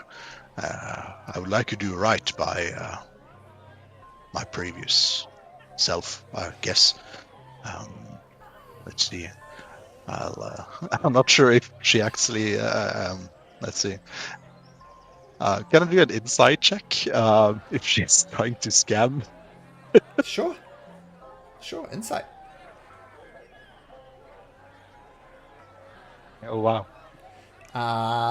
She's a desperate old woman, unable to, make much of a living with a crooked back. She's almost bent over. And keep in mind, she's 80. That's old for a human. That's extremely old for an orc.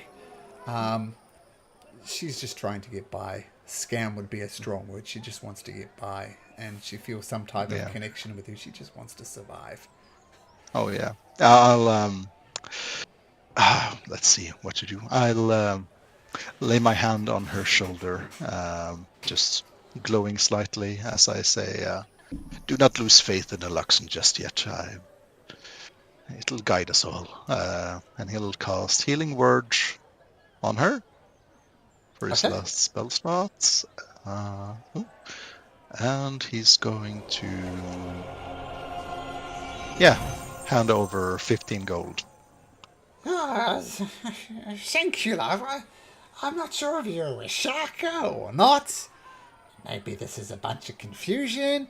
Maybe you got consecrated with a different blacksmith. I don't know. But I'm gonna go home now. Maybe look me up. There's a festival going on. I've got a lot to think about. You've probably got a lot to think about.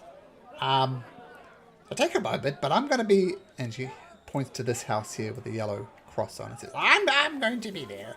If you've got nothing more important to do, then maybe come look me up. We can talk. I'll see if I can do that. I am on a mission to activate my memories. I'm sure if I can see if I could be so welcome in your home, and perhaps we could have a cup of Rosonan tea. Perhaps that would spark Sure. something. You bring the tea. Yeah, sure. And she waddles off to this building here. Can Gil catch a glimpse as to how much money Atum has left after 19 and 15 gold? Is he packing? Like, does he just have a huge backpack full of gold pieces? Make a perception check. I'm not as great with those, but here that goes. Yeah, no, I'm not great with those. Let's just say the way that Hatum was handling his cash, you didn't get a good angle on it. But yeah, he just dropped down, what's that? 34 gold pieces. Yep. Yeah, Gil is tuning in. He made like a mental note of if money is short, Hatum will be the first person that he approaches, and then kind of adds to the he brought somebody to the Luxon Temple to sway. So yeah, hopefully I can persuade him at one point. All right. Oh, that was a strange encounter, but I suppose that's what life is going to be in the next years. Are you alright? I didn't really understand what just happened. Just a random old lady just started talking to you as you were best friends. Like, what just happened? It seemed quite peculiar to me. Oh, well, I believe since I've been, the whole consecution thing I talked about on the way here, I think my previous life before my previous self died, I was a blacksmith there in Rosanna, going by the name of Roshaka, if I believe this one to be the correct mate of my previous self. So yeah, I'm still Hatum, I think, for now, but yeah. The world is quite weird here in the north, I won't lie. Perhaps we should just return to the others. This place is creeping me slightly. I understand. It's quite different. Just give me a second now. The light is not for all of us. That is true. It requires willpower and dedication, you could say. I've got none of those. Well, you have more than you know, my dear friend. Rejection of all the prime deities. It's an arduous journey in this world, I think. That's true. But Hatum, I'm gonna be really blunt with you. It doesn't seem like she has long time left before she moves on to the other side. If you do want to research your previous life, I think this is the only life you're able to speak with someone that has, lived with your previous person, so I wouldn't hesitate too long to speak with her. No. I don't know how long we're staying here in Jigal, but I'll remember to do so before we leave. As this is happening, Amber, what are you up to?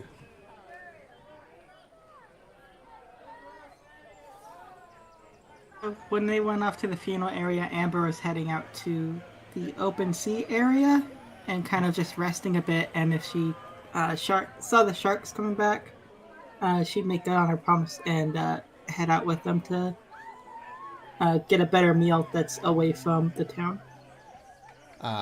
Okay. since you were so friendly towards the shark, you managed to communicate them. You do find them out kind of in this area over here, because that's where they were before. You do find them. So make me a survival check, Amber. So you can feed the sharks. Finding the sharks is no problem with the bond you have with them.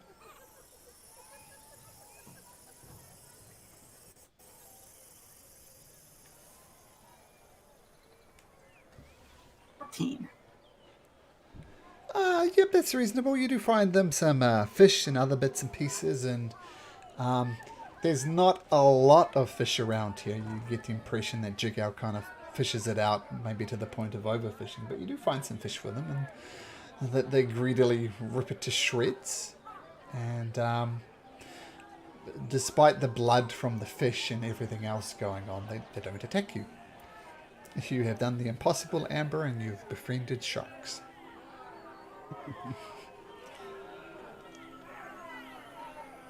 We need to talk to Jigao later about the dangers of overfishing on these sharks. Very good, yes. And you think maybe that was the problem. Maybe that's why the sharks attack the people, because the whole area has been overfished. There we go. Narratively, that makes sense. Okay, and after feeding the sharks, do you go back and get back to your group?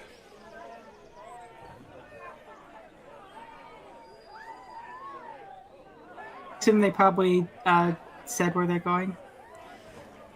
Well, here's... Oh yeah, the Luxon Temple. Yeah, well, here's the interesting thing.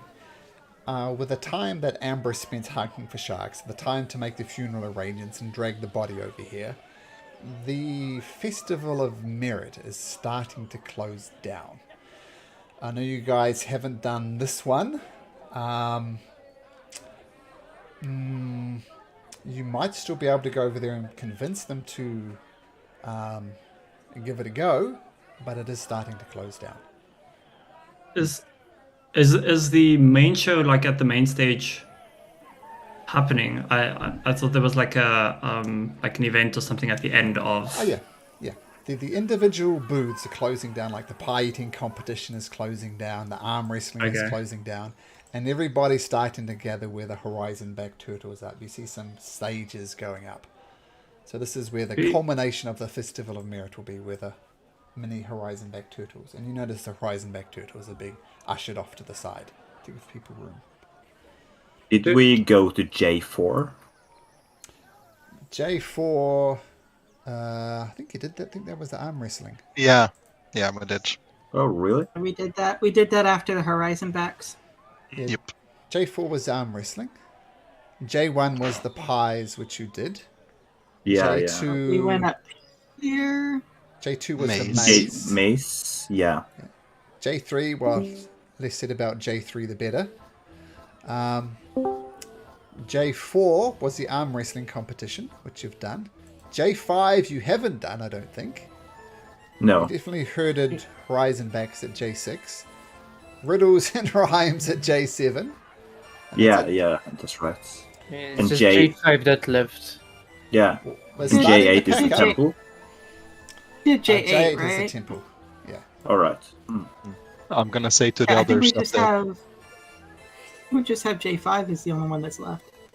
I'm gonna say to the others at the temple that they can see if they can get to the final competition if they want. And I think Atum's going to just sit down next to Dermot, I think it was, and pray with them, and have a talk if it's possible. Sure. I think we'll switch back to that, but yes, we'll do a conversation. Who's interested in J5? I'll go. Me too. I wouldn't Okay. mind going if I'd heard about it. Yep. Gil would like to know how many people are more or less attending this whole town festival. Like, what's more or less this head count in terms of size in overall, like everybody here. Yeah. Hard to say exactly, because you don't know how many people are local and how many people have come specifically for this. But you figure Yeah, at this point in time, I don't mind specifically like how many people are from Jigao.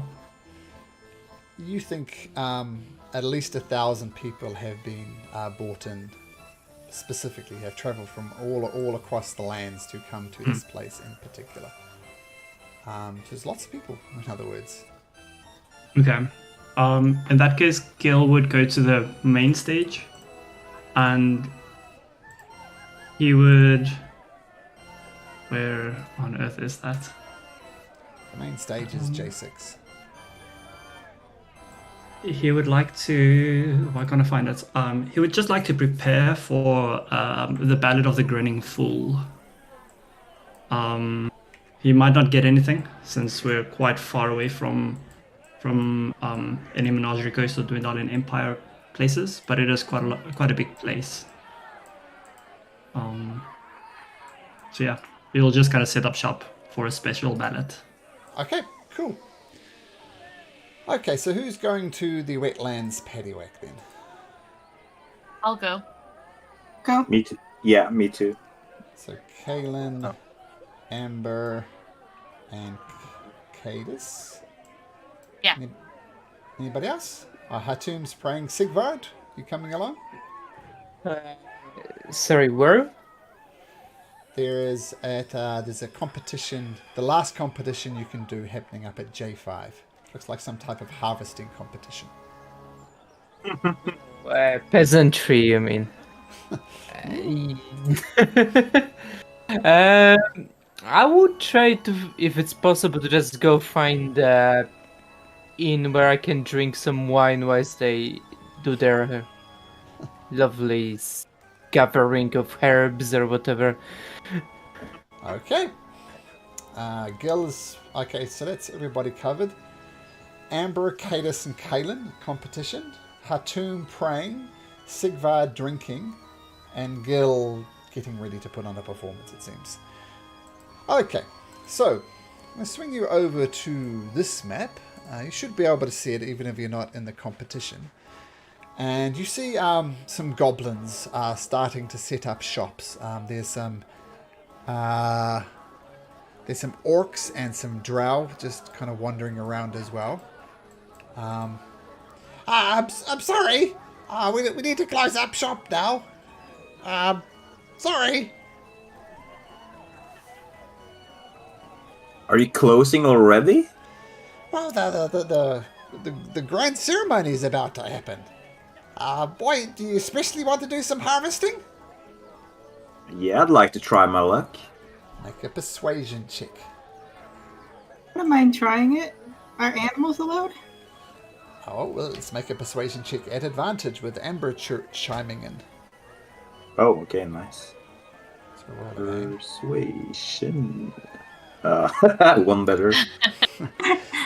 It is technically better. Yeah. It's such a pain. Yes, we couldn't possibly open this up at such a late hour. Yeah. Come on, we'll be quick. Couldn't possibly. And he's looking You around. just give us the again. medal if you don't want to open it up. No. You obviously guys don't speak Goblin. Even without an insight, you know he wants a little coin to run the competition. Sure. I'm gonna hand him 2 gold. Oh, yes. I think last minute arrangements. I'm sure we could get one in.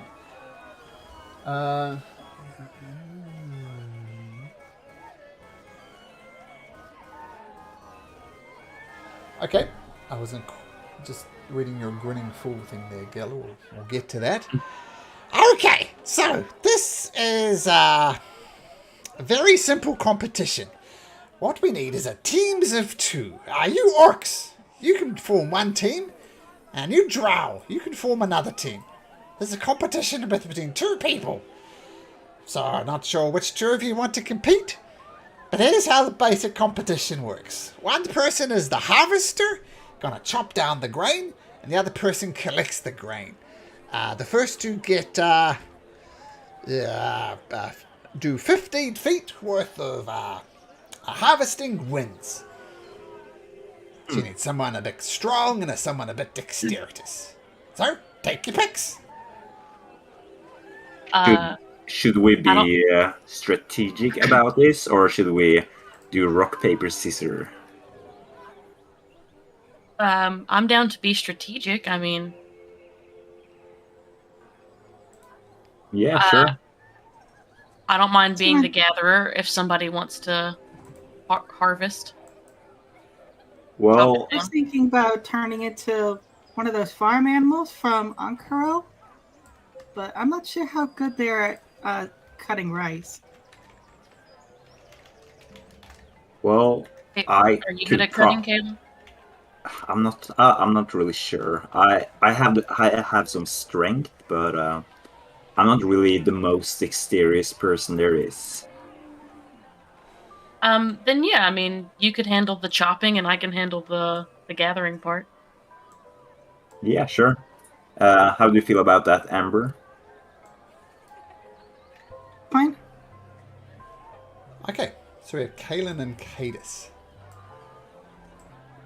Okay, and we'll have Amber cheering on, or whatever else Amber likes to do. And, okay. Alright, so as I said, 2 teams are required to participate. So which one of you is going to be the cutter? Is that you, Yes, Mr. that's the Fire here? strength. Yeah, I think I'm gonna try that. Alright. So,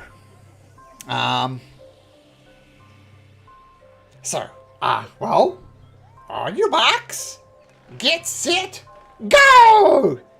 Kaelin, as you start with this massive scythe and start just whoosh, whoosh through this grain, can you make me an athletics check, please? Sure thing. Well, that's not too bad. You scythe through it, no problem. Whoosh, whoosh, leaving it in a convenient little pile for Cadus to pick up. Cadus, can you make me a sleight of hands check, please? You guys churn through the first... move you all forward one. Get you right in the grain. So you two just perfect teamwork. Churn through it. The half-orc team... let's have a look. Oops. I'm back here. So, the half-orc team... Oh, he just doesn't do it at all well. And...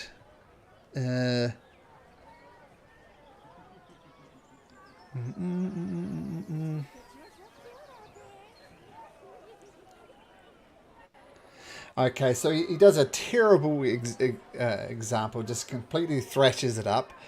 His friend tries to pick it up at disadvantage, and they just bungling over themselves. No chance whatsoever. The drow sort of pathetic orcs. Let's show them how it's done, brother. And he swipes, and I clicked on the wrong button again. He swipes, rolls a natural 20. And his buddy picks it up, and the drow keep up with you, and they do an excellent job. Whoops, bundling up the rice. So neck and neck between you guys and the drow. So once again, Kaelin, make an athletics check. Oh, Cadus, he's not doing such a good job. Can you make me a sleight of hand check at disadvantage?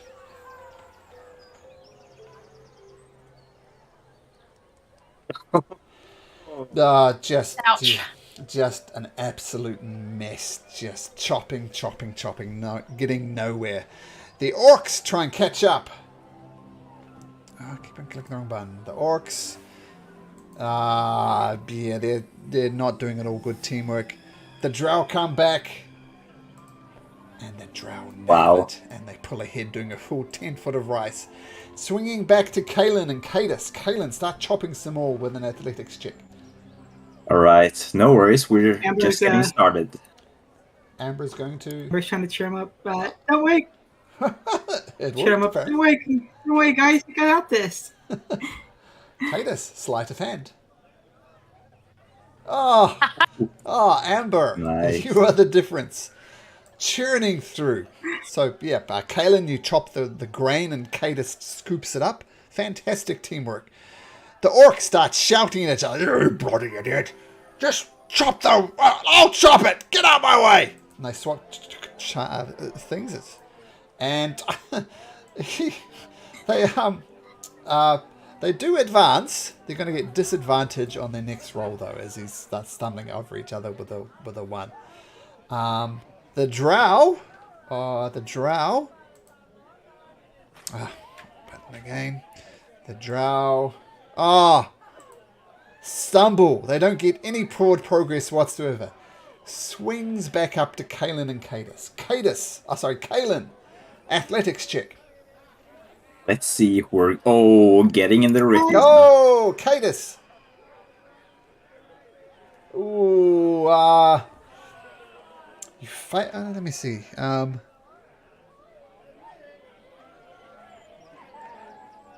Okay, so you stumble a little bit collecting it up. We'll come to that in a second. I just want to see what the orcs do. They start shouting at each other.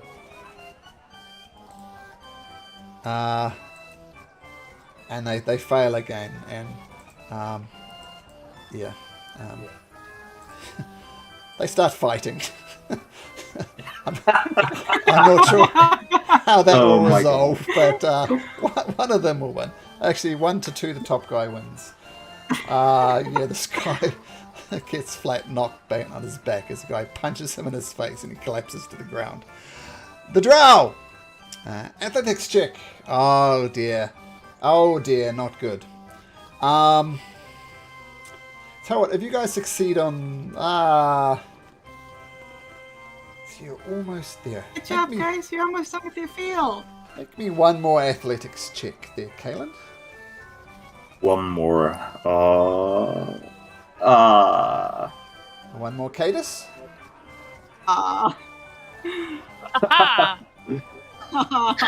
Awesome. Oh, I wasn't seeing it. I thought it was still the 9. You're still stumbling. You're not quite to get the same thing. The orcs continue to bash. The drow try it, and oh dear. Wow. Oh, but they stumble at the last second. Not quite to get it. If you can get it this time, Cadus and Kalen, you will win. So, Kalen. Oh, yeah, good. No pressure. Scoop. You do the last type of section, and the goblin says, congratulations, eh? No fighting is friendly competition. Oh dear, never mind.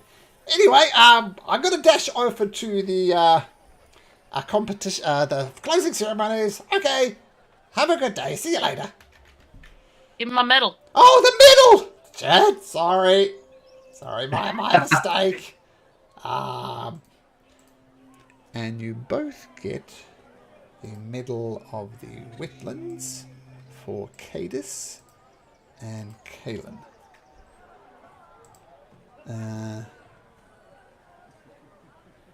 Okay, so once again have a look at your appendices, and you can see what that medal does. And you guys have at least got a medal from each event, except for no one won the eating competition and no one won the arm wrestling competition. Do we know what the medals do once we receive them? Yes. I think Amber would have more use for this medal than Kalen, so I'm gonna give my medal to Amber for her inspiring words. We couldn't have done this without you, Amber. Okay, Kalen. So Amber. Sure.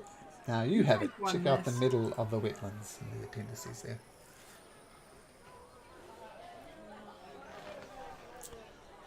Well, congratulations, the medal. Sorry, I almost forgot that. Anyway, I'm going to the competition closing, and the goblin takes off. One of the orc takes off. The other one's on the ground unconscious. The drows leave. Everybody is heading to the closing ceremonies. Is anybody not going to? Oh, actually, let's go back for a second to Hatum and Dermot. What do you do or say, Hatu? I guess the team's gonna just kneel down in prayer next to him and just strike up a conversation like, come here often, then, Dermot?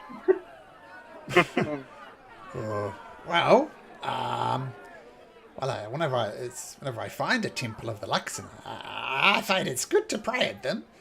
But coming often, no. No, quite. There's new people. I've known Maggie for a while. We're old friends, but the rest of us, we just kind of got together, meet each other. We complement each other's strengths and weaknesses. We work quite well. Io's the leader of our group. We kind of follow her lead, to be honest. Yeah, they're quite a colourful bunch. I've met all of them now. Seems they have brushed some feathers, or should we say, against my companions as well. They're quite a colourful bunch as well, creating some rivalries. Yeah, well, as I said, Io is as our leader. She's thrives on her own confidence, shall we say. So we follow her lead, but what she respects is competition. And I hear there's a bit of problem at the docks with the spear being quote unquote stolen, in her words. Is that what happened? I never actually saw it.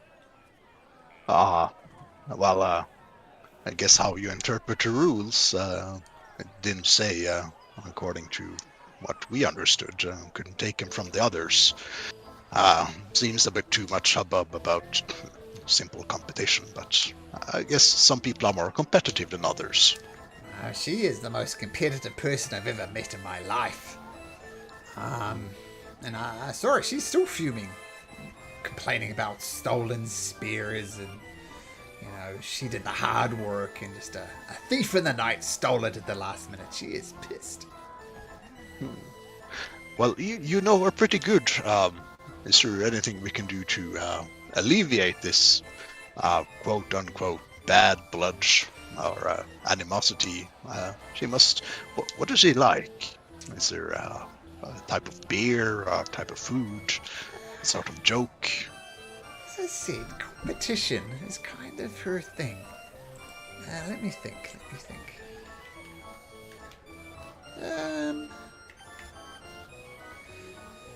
It's the old Io. As I said, she thrives on her confidence, that's for sure.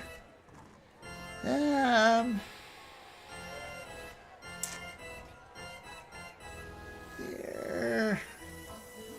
I said she's the leader. I don't know if you picked up on this or not, but she's an earth genasi, water genasi. That's why she's so damn good at swimming. She's hot-headed.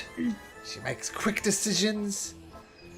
Like every team, there's the hot-headed one making quick decisions and the person who make the balanced decision. I think I'm the yin to her yang, as it were.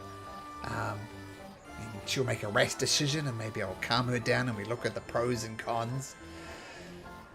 And she's no patience for people who are indecisive. And she's infuriated by people who don't say what they really mean. So talk straight with her and maybe that'll help. Those are good pointers.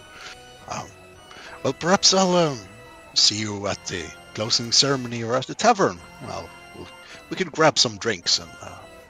Well, I was planning to head to the evening, closing perhaps. ceremony now. Shall we just walk together? Yeah, sure. It would be really good.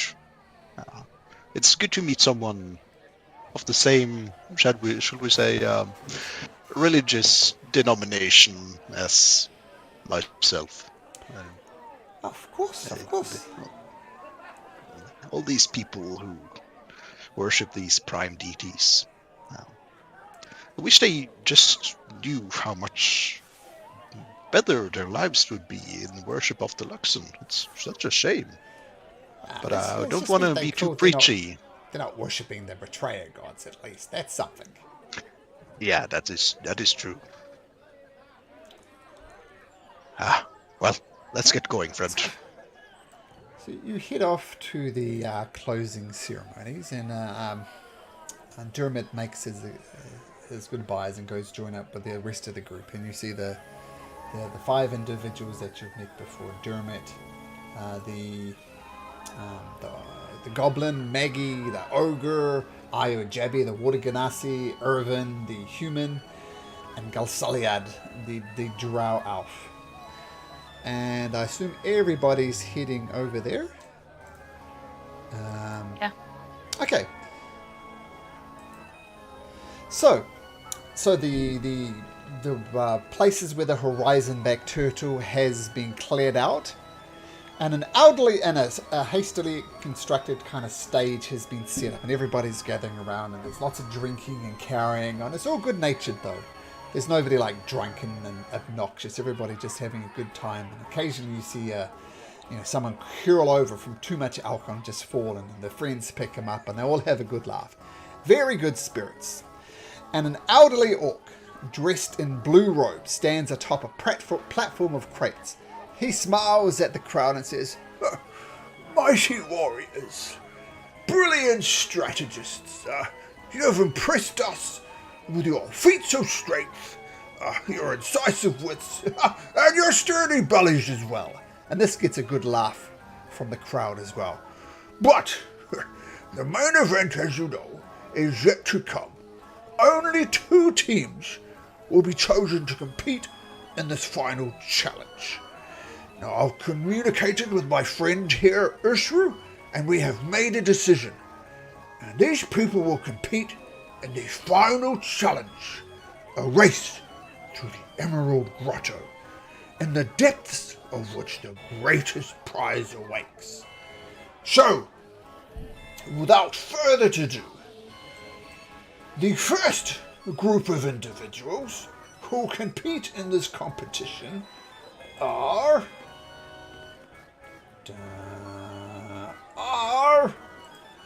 Ayo Jabi, the water ganassi. Step forward, miss.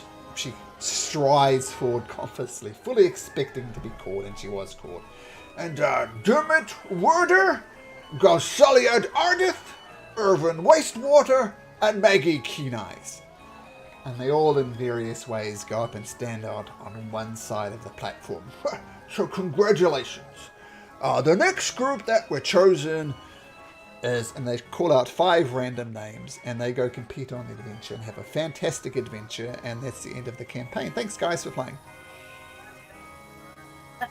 Nice. And the second group of adventurers, we have the Tiefling, Goatee Sire. Sigvard, come forward, good sir. And Cadus, Hatum, Amber, and Kalen. You 2 are the other chosen team. Congratulations to everybody.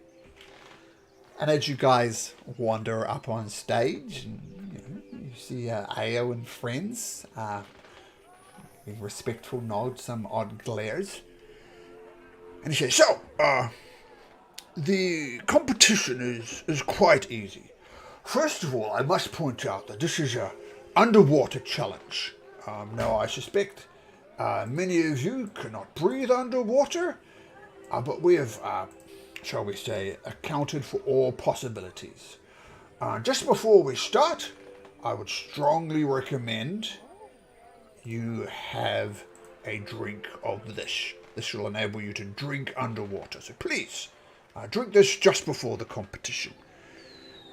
And inside of the grotto is the spear. First to get to the spear wins. What? Is there any other questions? Excuse me, good sir. Do I have to join? I'm not really fond of the water. It's not really my place to be. Well,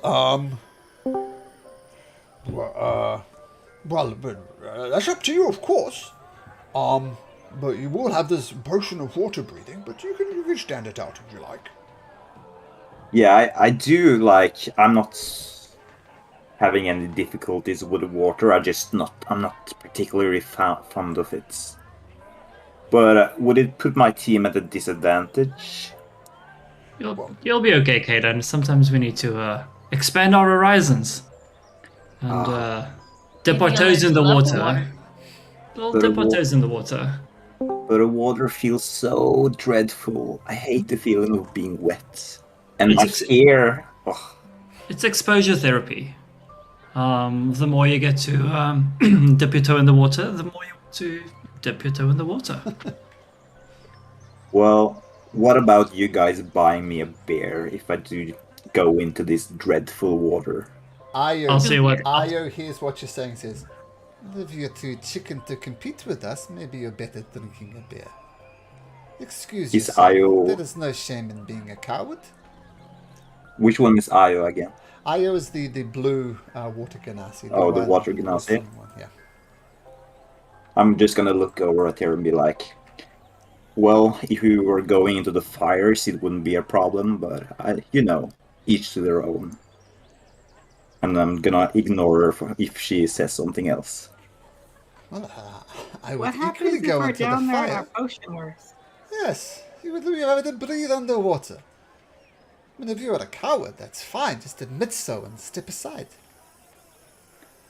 At which point Gil says, "And if you're a coward, just admit so and step aside." And kind of just try to stop her in her tracks of completely trash talking my party members. Just gonna say, Gil, don't stoop down to her level. She's obviously beneath us. I'm gonna my do friend. this. I'm gonna do this. No worries. I'm a pig. I wrestle somebody down to the mud, and then they realize I love it there. Well, it's still to be determined. Are you chickening out, Kalen? You afraid of a little water? I'm not afraid, but I don't particularly like the feeling. But all right, if I have something to prove, I guess I'll do it. But you guys are still owing me a beer. You really should join us. The water can be actually can be a lot of fun. It's not gonna be fun. I'm gonna promise you that. 2 beers. Oh, Beers, I have a beers question it is. though. Referee. What happens if the potion wears out and we're still underwater? Well, at that point, you would have thoroughly lost the competition. Usually this thing takes maybe 10 minutes or so. So, if you feel you can't get back within half an hour, then feel free to retreat. But you'll be perfectly safe. Usually the first people come out within 10 minutes. And while we've had some drowning at the Ifalon plunge events, no one has ever perished at this event. You'll be fine, don't worry about it.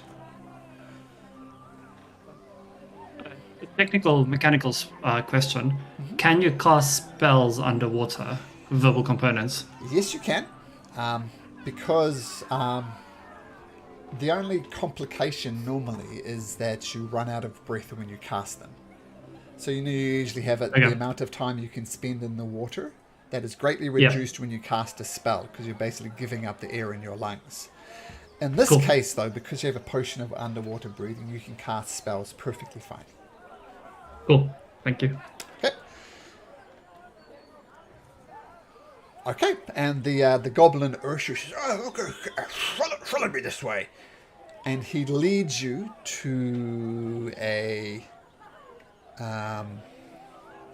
the entrance to this thing, and there's a narrow chasm that leads into a murky pool of water.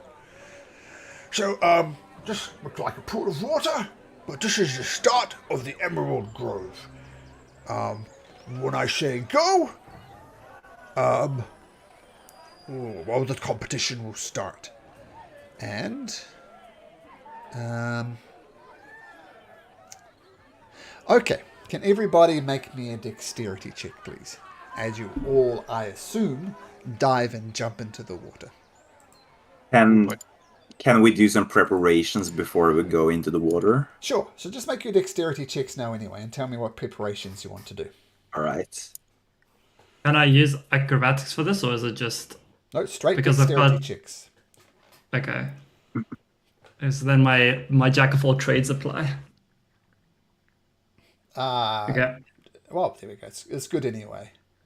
Yep. Oh, that's very good rolls. Okay, so Cool. So we'll do the preparation in a second, but as you're all rushing forward with Maggie kind of elbowing past you, you all manage to slip through and you dive and you get the jump on the opposing team. Okay, and what preparations did people want to do? Is it? I assume it's dark underwater, so Hatum's going to light up his amulet with the light cantrip. Okay, so lights up, cool. Any other preparations? I want to try to cast Unseen Servant. Okay.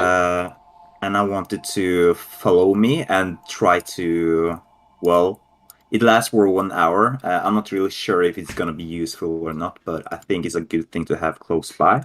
Okay. And I would also like it to try to assist me in the water, to like give me speed by pushing or something. It has a strength of 2, which is not particularly high, but...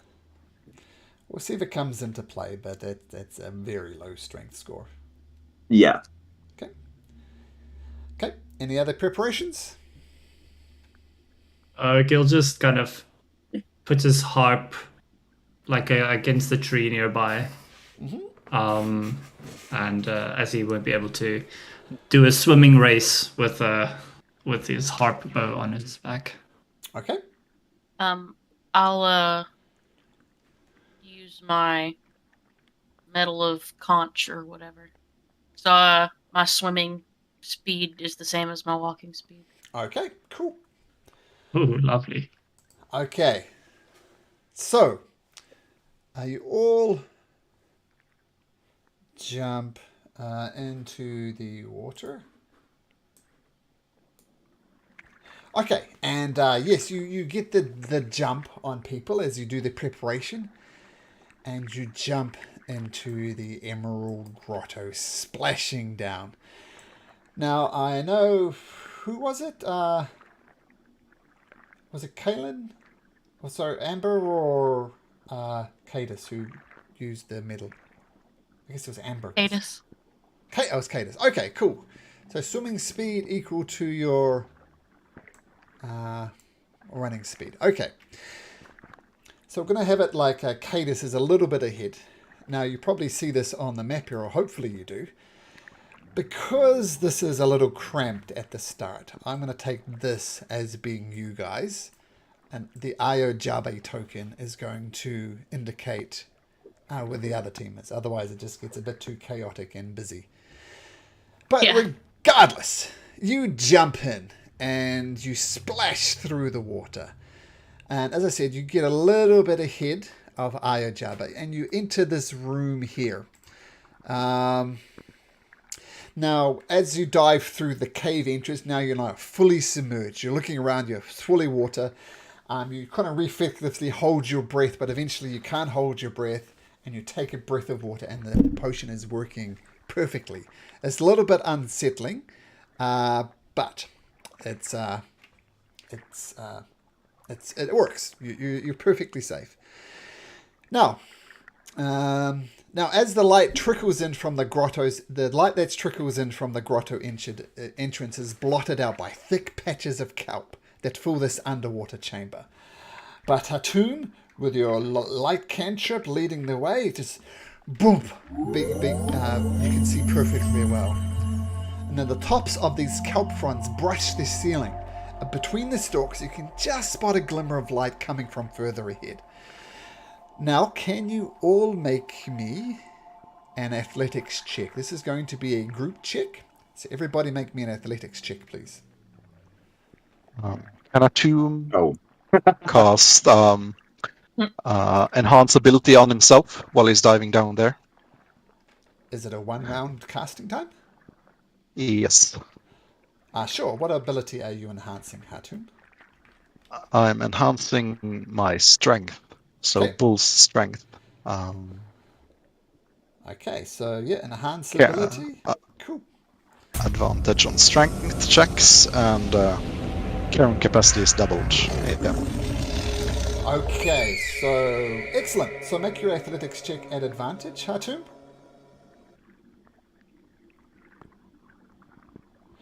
So let's have a look. So Kalen, Kalen, you're struggling to get through it, but Sigvard will say grabs you by the scruff of the neck and pulls you through there as well. And using fantastic teamwork, you take just a round to push through with the rest of the guys directly above you. Now, as you rush forward, pushing through the kelp garden, working really well as a team, you see a choice in the pathways. You can go due south or due east. Which pathway do you choose? Oh, can't we use one of the medals? Middle of the maze. Yeah. Okay, what does the middle of the maze do again? This. Okay, and then the quickest route to end of a non-magical maze for 1 hour. Okay, so Nice. yes, Love that. that is good. West or east, sorry, down this way. You feel would be the quickest path using the middle of the maze. Which one uses it? You, Kalen? I can do it. I can be the Okay. tracker while Okay. you guys are doing the swimming. Okay, good use Yeah. of the middle. So you We'll should keep you hear- afloat. Kaylin,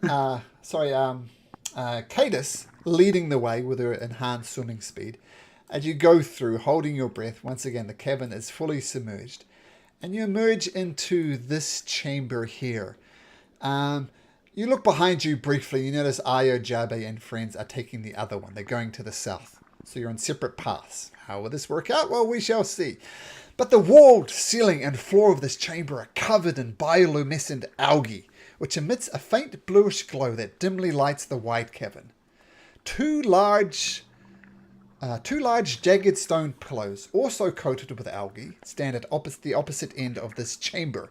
Surrounding the far pillar, in front of this exit from the cavern, is a thick patch of bone-white seagrass. So to get to the other side, you're going to have... There's no way you can really avoid this ghost grass, as it's called. Unless you've got a clever idea. Otherwise, you're going to have to push through it. What would you like to do? Is the ghost grass dangerous? You don't know? Can I try to know? You can make a nature check. Right. I probably don't know. Can I try to know too? Sure. Probably not if it's not. Can I take one of my arrows and try to kind of drop it into the grass? Okay, well, let's get the other nature check first. Okay.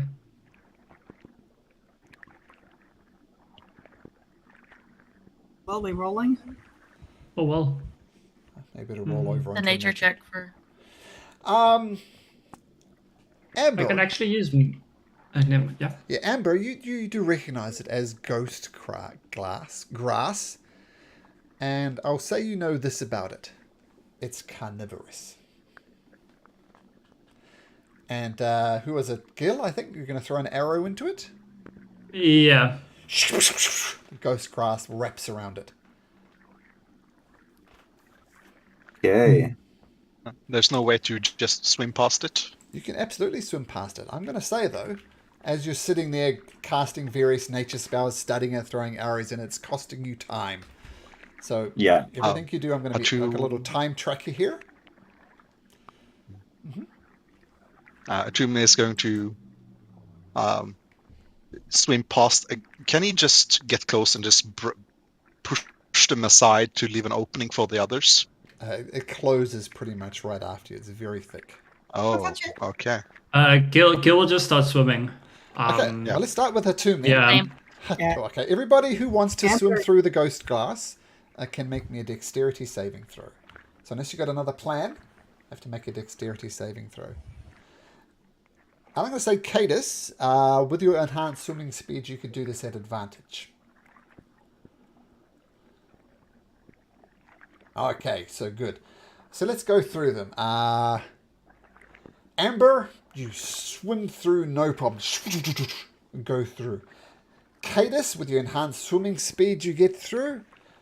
Gil, actually everybody, you perfectly get through.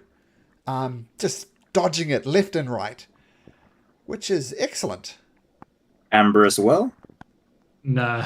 Oh, Amber, did we miss? Amber as well. I rolled a 7. Oh, sorry, I didn't see Amber there. So Amber, one of these things takes a bite at you, chomps onto your leg. You only take 1 point of damage, but you are restrained. So as everybody else goes through, we'll say Amber, you can't get through. You're trapped there. What do you or everybody else do? Amber's kind of trapped here in the corridor. I'm gonna Can try to Pull her through? Okay. Can I try to slash at it with my longsword? You can try. Yeah, I'm gonna try. So make a swing.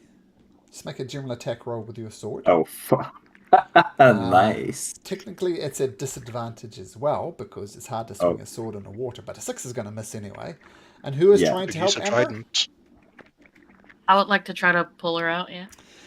Okay, so can you make me an athletics check, please, Cadis? Okay. So you reach forward as Amber's struggling, you grab her with a mitt, kind of yank her through. Now, Amber is free, but it's taking you a bit of time to get through here. Amber is free and you're going forward, but that was quite a bit of a delay. But you push forward. Kalen hasn't passed yet, by the way. He wanted to see what would happen if someone got stuck. Okay. But since everyone's passed now, he's gonna try to do the dexterity as well. Dexterity save, yep. 13, I think 13's enough. Let me double check.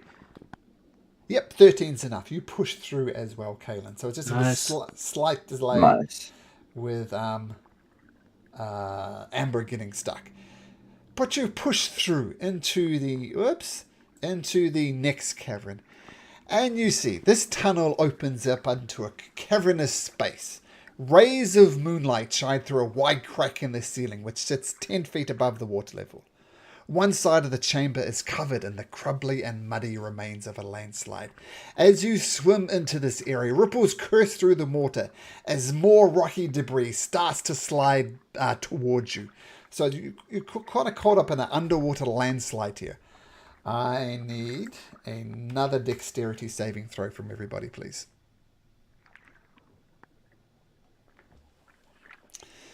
Cadis, you're good. Kalen, good. Oh, Sigvard, not good. And who are we missing? Amber.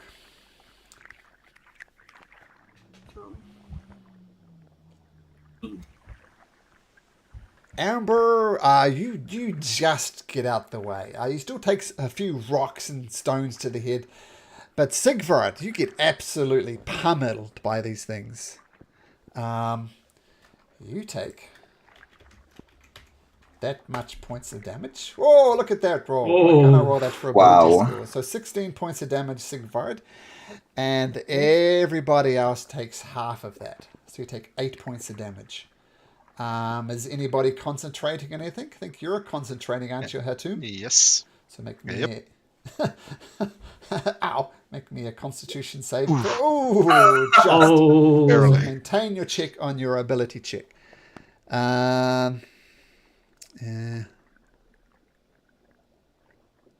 Now, worse than that. Concentration. Oh yeah, it passes just barely. Yeah, he needed it. Yeah, 10 was right.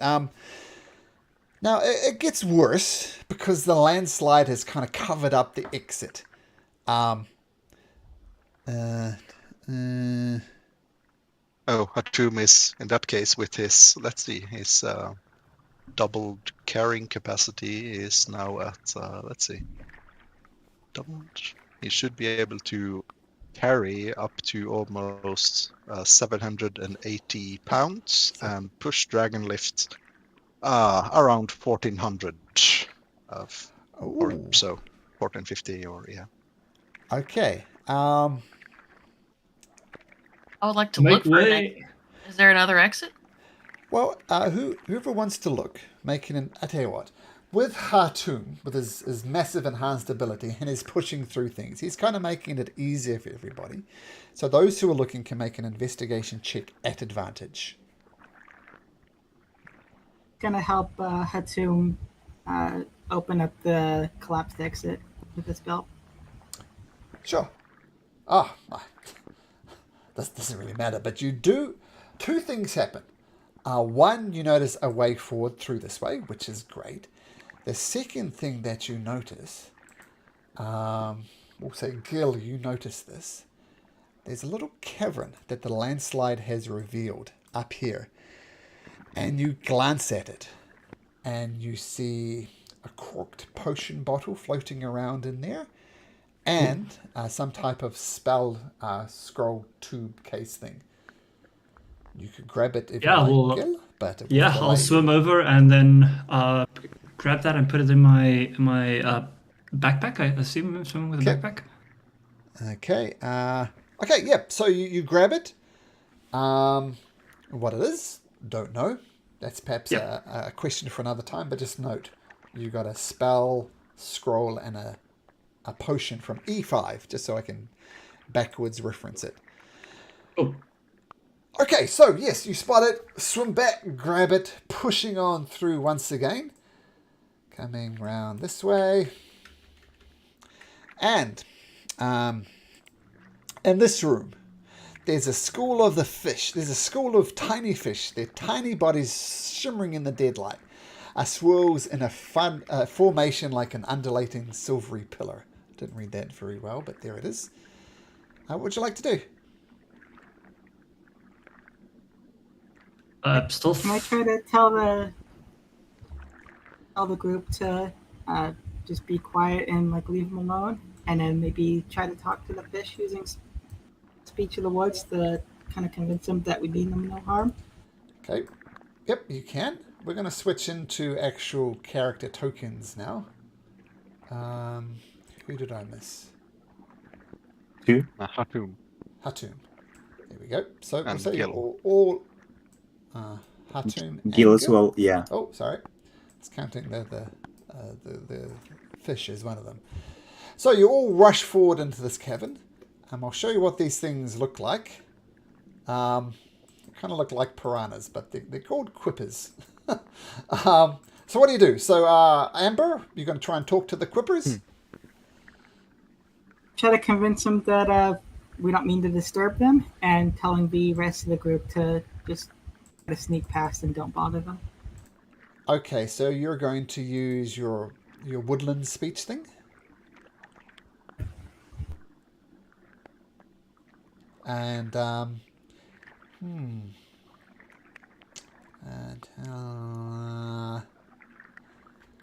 make a persuasion check, Amber.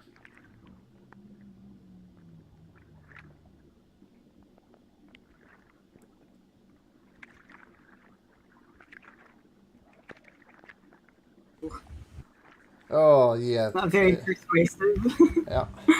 Sorry. Oh, those orcs are still Sorry, fighting apparently. Yeah, roll into initiative, and we'll pick Sorry, up. my fishinese is a little rusty. Now I know it looks like this is small, but I think of it as this way. The fish are kind of everywhere. So yeah. Think of the fish as everywhere. They're just swarming around this cavern.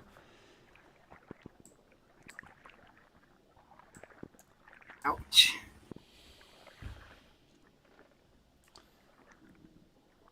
Where's my token?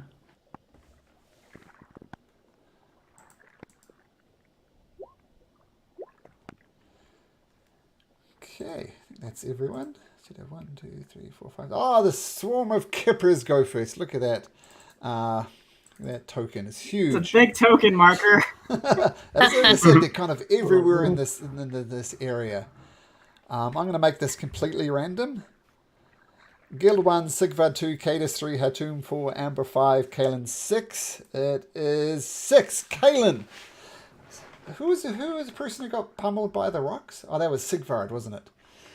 Yeah. So these little piranha things just...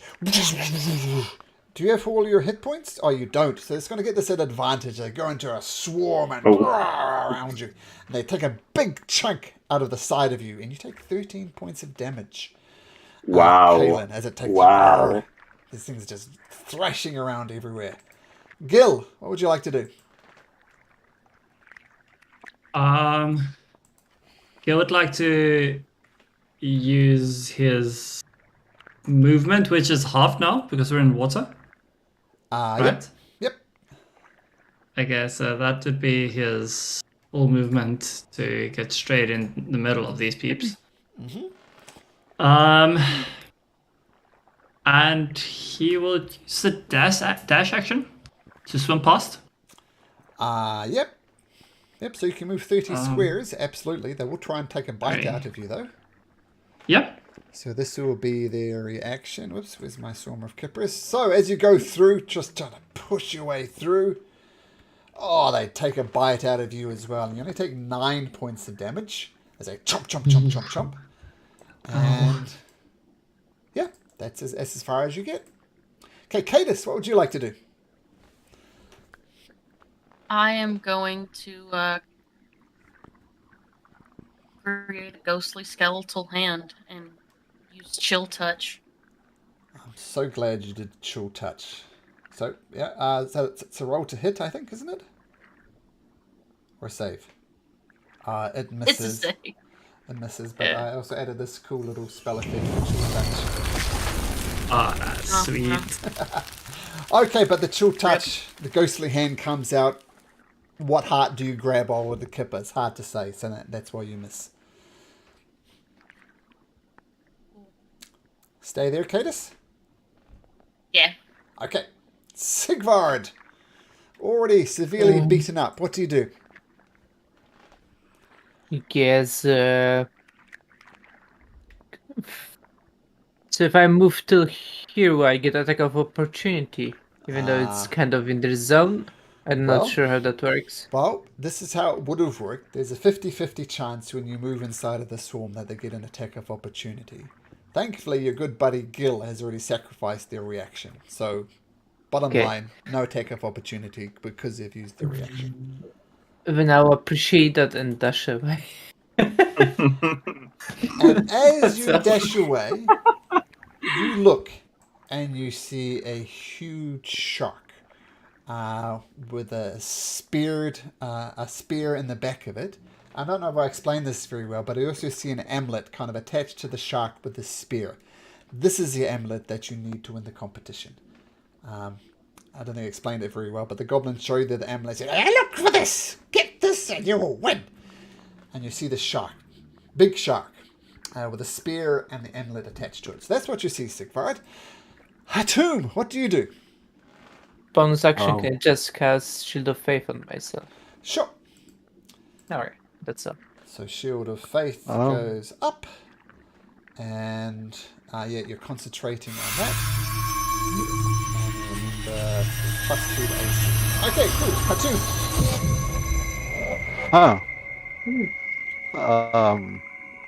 Seeing this is a pretty dangerous situation, Doom's going to just start lighting up brightly, illuminating not the entire cavern, but big loads of it, and use Channel Divinity to try to burn away some of the fishes. Okay, banishing does each hostile creature within 30 feet. So not that one. Okay, so they need to make a Constitution saving throw.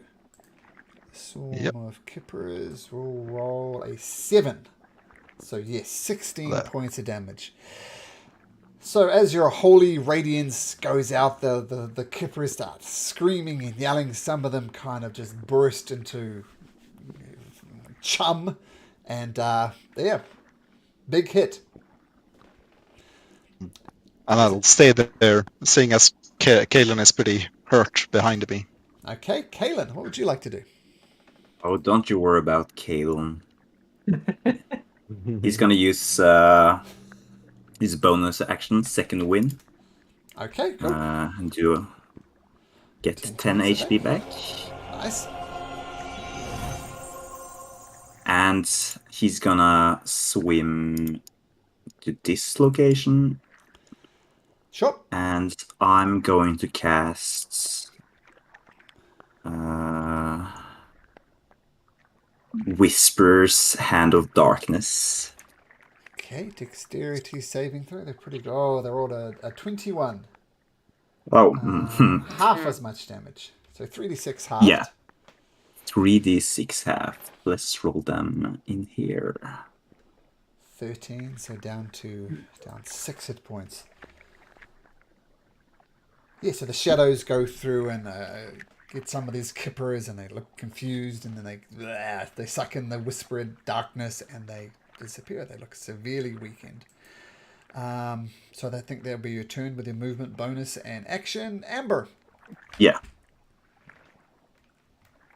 Actually, I'm also gonna use my action surge.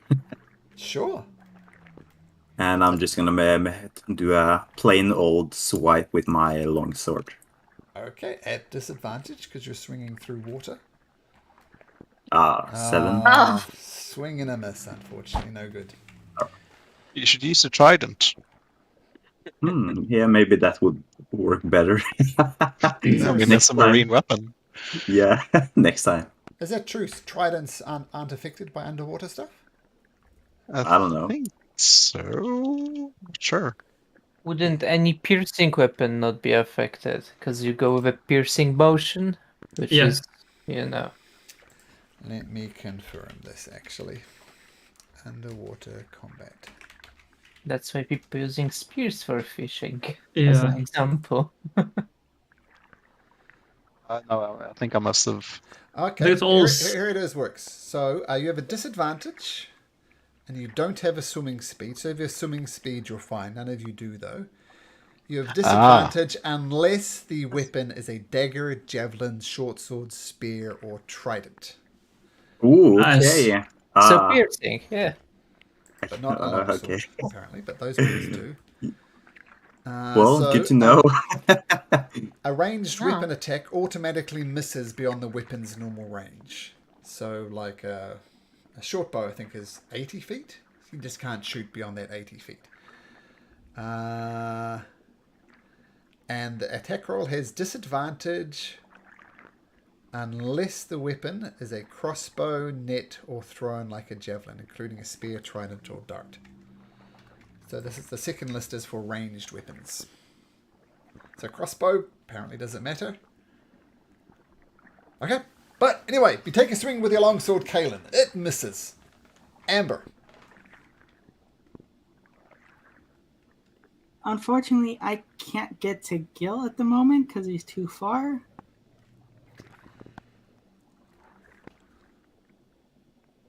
I'm going to swim over there.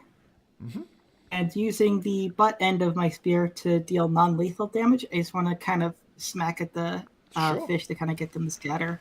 Sure, so make a normal attack roll.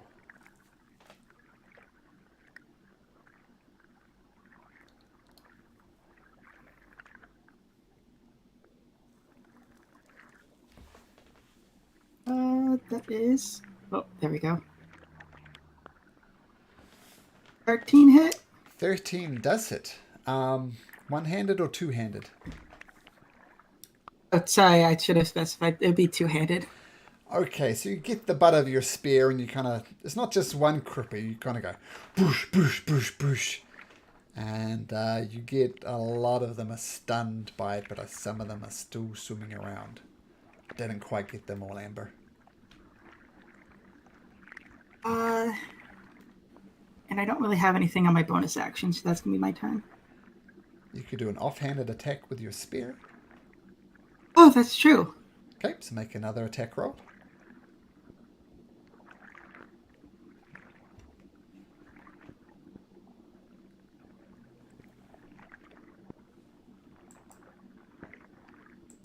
This is two-handed again. Okay. Music going. Okay, so you get your spear once again and butt into it. The quippers are not dead, but well, some of them are dead, and other than that, they're just floating in the water. So The second one didn't really look like it hurt him at all, as it does 0 damage. Well, it's always at least 1 point of damage, regardless. And they had 1 hit point left. So, you get them. Okay, now. We're going to pick it up. Gil, what would you like to do? It's your turn. Gil is actually quite nervous after that, like, a tremendous amount of damage. And he is desperately going to fumble in his backpack for what he just picked up in search for help or healing. So what did I pick up? And hopefully it was red. Did I pick up something you're obviously red? making a hint that it's a healing potion. I know that you know it, but does Gil know that, do you think? I don't. Gilwood is underwater with no help and a shark in front, I hear, and Cooper's behind. He's panicking. Are you just going to drink the potion? Yeah. I have no idea what it is. I hope it's a healing potion. But Glug, glug, glug. I don't see a way out. It is a healing potion. So what is it? 2d4 plus 2. 2d4. Oh dear lord. Thanks. I really should take healing on my champion. I don't know why I don't have any healing. 2d4. And that potion could have been anything, Gil, but it was a healing potion. So. I was ready. Hopefully a haste spell, anything to help me get out of this place fast would be great. There we go. 7 hit points back. So the way I roll it, you feeding yourself a potion is a bonus action. If you fed it to a downed comrade, for example, it'd be an action. So that's your bonus action. Gil. Okay. I would then just use action. Oh well, first movement to move that. Are you sure about that? And seeing the shark, I'll just move there, and that's it. I'm not moving further. Hell no. The good news is you don't see the rivals. They've taken longer than you to get here. Maybe because it's a longer way, maybe they screwed up. Who knows? But you get there. The shark. As I said, it's got a spear in the back with an amulet on its back. And 1 to 3, it's Sigvard. 5 to 6, it's Gil. Swings over to Gil. Tries to bite you. And let's get the one bite that comes up that tries to chomp you. What's your AC, Gil? My AC is 13. 13. It misses you. Oh, wow. It can use. Okay, it's going to use its bonus action to take a dash when its bites misses, and it's going to swim 25 feet away. And no, you don't get. Can I attempt to make? No. No. Its special ability doesn't evoke attacks of opportunity. That doesn't fear me at all. So chomps, misses, but then uses as a momentum just to swing around from you. Cadus. Okay.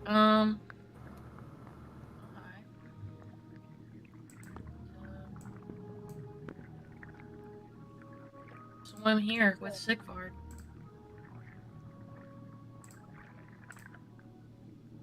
And I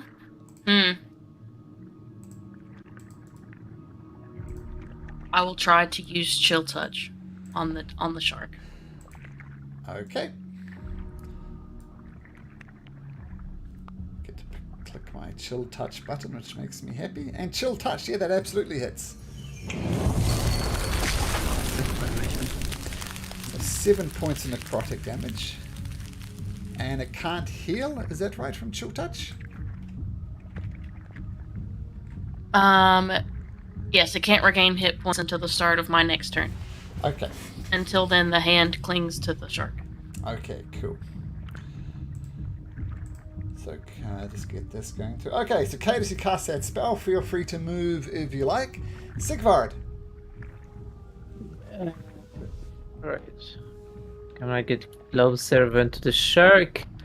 Bonus action, I'm gonna Hexblade Curse it. Okay. So, and then I will Eldritch Blast it. Does that pose disadvantage? Or is that just straight? 'Cause it's just an energy spell, right? Mm, And I have Dark Vision, so I can see without an issue, probably. okay. I'm going to say since it's magic, you can roll straight. I'm not sure if that's technically true, but yeah, roll straight. Awesome, thank you. 16? Eldritch Blast explodes on the shark. Awesome. For a pitiful one. It all adds up. As your Eldritch Blast hits you, the shark turns its head towards you. Not happy. Yeah. That's it, it's I can do. Okay, cool. Hatum. Yeah. So the squippers are out of the fight. Yeah, let's just remove them. They're Oh, okay. functionally out. Yep. Dash over here. Can't do much more than that. So Okay, cool. So swimming through the water, Kaelin. It was reduced halved movement speed in water, right? Yep, except for Yeah. Cadus.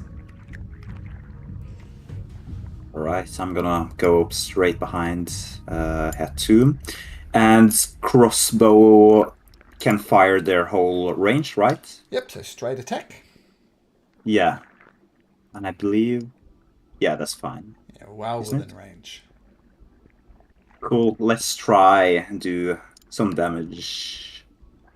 Oh, that flies through the air. Thumps into the hide, pierces through its armor.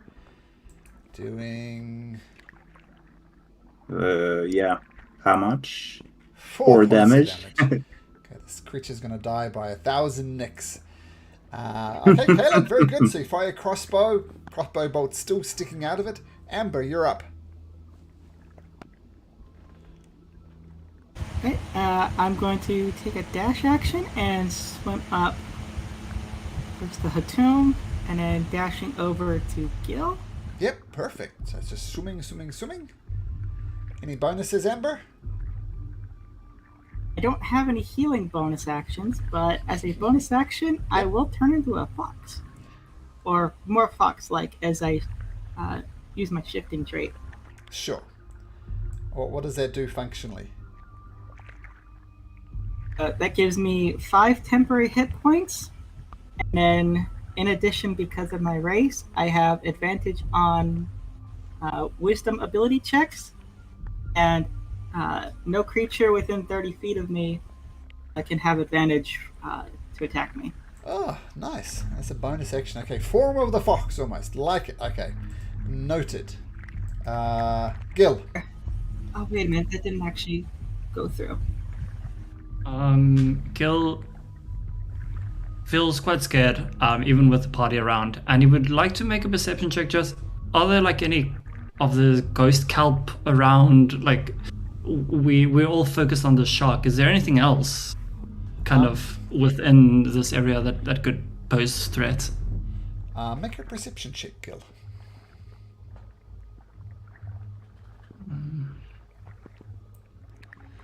17. You're looking around. The kelp looks harmless enough, and the biggest danger by far is the shark. In other words, worry about the shark. Okay.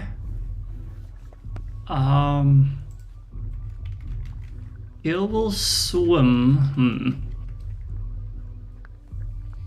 So it's 1, 2, and I have 1 free one to the side. Gil will swim to here and hold his action Okay. to grab onto the spear if the shark comes closer. Or the amulet. Is there an amulet as well? Is there a spear spear stuck in an into the amulet? shark and kind of on. Yeah. And the amulet is kind of held in place by the spear. Okay. But you're going to try and Yeah, pull the spear out in order to get the amulet. Yeah, we're only here for the amulet, right? That's all that we kind of as per the instruction for the race. Yep, that's the Right? point of the competition. Okay, cool. Yep. Gil's not ready to fight a shark in the water, so he's going to try and get what he came for and try to get out again. So I'm just going to Okay. 1 to 3. It's Gil. It's Gil. So it comes over to you. You can try and grab the token now if you like. So make an athletics or acrobatics check to try and grab it. I will try. You try and grab it. It's stuck in too tightly though. I know. Can't get Okay. Yeah. Then that's my fate. Shark. You don't have all your hit points. The shark. Have a short rest before this? No, I don't think so. Well, most of the so the shark takes a massive bite out of you that does it, and you watch in horror as Gil starts bleeding out in the water as he takes 18 points of damage. Whoa! Ouch. And I'm going to have a shark not move away. It grabs hold of Gil and it's got him in his mouth, kind of thrashing him around. And you watch Gil's limp form. And then the cart shark kind of spits it off and looks towards Sigvard as its next attack. Cadis. Well, okay. I will point out that it sounds like you guys are out of healing spells. You can do a medicine check on Gil if you like, DC 10. He won't come back with 1 hit point, but he also won't be dying. So keep that in mind. You have healing spells, but they're not on bonus actions, they're on actions. You could get to there if you wanted. I mean, I'm just saying, you could get to there if you wanted. Oh, you got full movement anyway, Cadis. You're super fast. I'll try to stabilize Gil. Okay, medicine check. DC 10. Okay, so Gil, good news is you're not dying, but you're at 0 hit points. That somehow feels way better, but I know it is not really. And you'll come to consciousness in 1 hour. Okay, Cadis. After the Out of push. breath. So yeah, you plug up the holes and he's healed.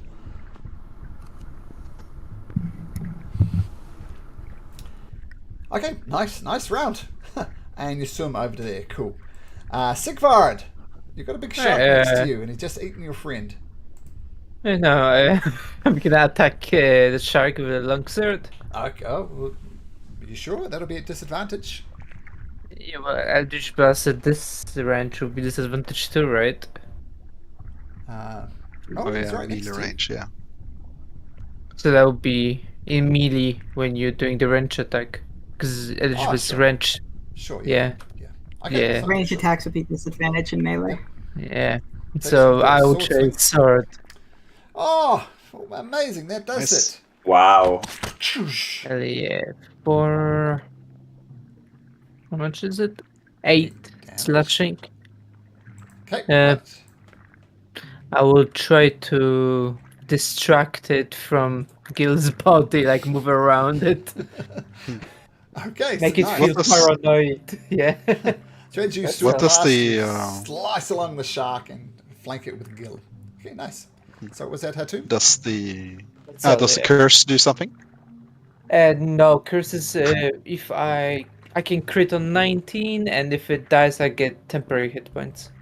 Ah, Yeah, it's a hex blade, not the actual warlock thing. Ah. Curse, yeah. Okay, good to know. Hatum.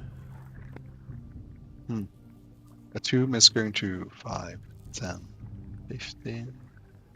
Oh, actually, you're 20. right. I am so sorry. I get +2 to the bonus damage Ah, okay. rolls. So it's extra 2, so it's 10 total. Thank you. Take I 2. had to reread it. So you're dashing. Hatum's going to just dash closer and try to get the shark's attention to create another target. Okay. Kalen. Very heroic Hatum. I like it. Yeah, I'm just gonna follow up. And how far away is the shark? 15 feet. So it's close enough for me to throw the trident. Sure. So I'm going to try to do that. Straight roll. Nice. I guess that hits. Oh, sorry, I wasn't. Oh, to change. Yes, I wasn't looking. Yes, 20 does it. Yep. And let's do this. 5 or 10. Well, it's it's a throw, so I guess it's. I think it's 5. Yeah, me too. Yeah, I think it's 5. Okay, but the trident goes through, hits. I'm gonna let the trident stay in the body of the shark just to make the pain linger. Okay, all right, cool. Amber. Amber doesn't really like that you are leaving this thing pinned in the shark. Well, it killed Gil nearly. Well, he's gonna come back up. She's gonna come back over to Gil and place a hand to cast a spell into him. Gil gets, sorry, that's only 7 points of healing. That is absolutely amazing. Way more than More than It's 0. infinitely more than 0. So I'm so happy. Thank you very much, Amber. You come back, you're still kind of floating kind of on your side in a very awkward position. You're still prone, the condition. But we'll get to that in a second. But Amber, nice. And and then she'll place a hand on the spear in the shark's side, ready to pull out next turn, and kind of try to speak gently to it in Speech of the Woods. Okay. To let it know, just calm down, relax. I'll have you patched up in a minute. Okay. As you're doing this, you see the first of the rival group come out via this cavern here. First out happens to be Irvin. Then says, "Oh shit! It's a fucking shark!" And he is going to. Oh, he's gonna throw a dagger. He's gonna throw 2 daggers, in fact. Whoosh whoosh. Which he can do from there, and they both harmlessly bounce off the shark. He says, "Wow, shit!" and moves down here. Another one of their companions come through. Galsaliad, he pops through right after right after Irvin. Oh well, this is another shark. I'm getting tired of sharks. And he's going to use this ability here. It's 13. Hits. Oh, this is a good one. The shark takes some damage, and once again you see this green energy leaving the shark and coming back to Galsaliad, and he kind of grabs these little motes of energies and kind of brings them into himself. That's what I'm talking about. Gil. Yes. Gil doesn't actually know like whether where's up or down. He remembers he's in a cave. Oh shit. And the first thing that he remembers is that there's an actual shield on his back that he forgot to equip. So the first thing he'll do is grab for his life the shield, and he will equip this. So my armor is now 15. Better. If that helps at all.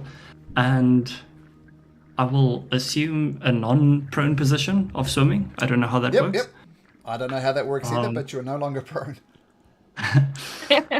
And considering that whatever I do will give it an opportunity of attack against me, I will just use. Unless you take the disengage action. Yes. Does equipping a shield be an action though? I think it is, but Because I have to take it off my back and then in my hand. I'll say it's a bonus action, so I'm not sure if that's how Okay. it works, but that's what I'm saying. So you can take the disengage action if you want. I'll take the disengage action with pleasure. And I will then move 1, to 3 squares. Okay, cool. Yep, And- swimming around yep. there. Okay, another That'll be member. everything. Thanks. Cool. Another member pops through, and you see it is Dermot. He swims through to there, and he says, "Oh, shit! A shark! And he is going to cast Bless on Irvin Galsaliad, and you don't see it yet, but he also casts it on Maggie. Maggie is going to get blessed. So you cast Get in this place. I'm a Press my pain. Bane button, but there we go. Bless is a much better thing to cast. Okay, so he casts Bless. He moves in. Says, shuffles down a little bit. Speared sharks go. It has a choice between Amber, Hatum, and Gil. So I was Amber- distracting it. If that matters, I'm Oh. happy to take the hit. Okay. Same. Oh, Watch, it's gonna be a crit. okay. If this is 6, it's going to attack Amber. What did I roll? So it doesn't attack Amber, and you're both getting trying to distract it. So 1 to 3, it's Hatum. It's Hatum. So the shark Warding Flare. turns its massive maul onto you. Are you doing Warding Flare? Did you say? Yes. Bites. What's your armor class? 17. Oh, even with Warding Flare, it doesn't work. And you take 21 points of damage. Shit. That's bad. I'm unconscious. Oh, Oh, another one no. goes down. So similar type of things. It grabs hold of Hatum and just thrashes him around in his teeth. And Hatum, a bloody poom of blood, just leaves the water around you. Now, shark doesn't like being there.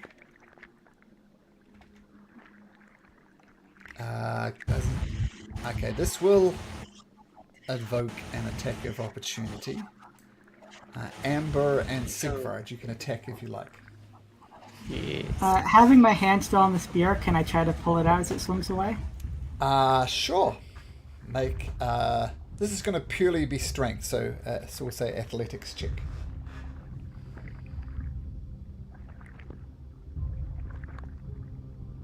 I'm at disadvantage too, because I'm still exhausted.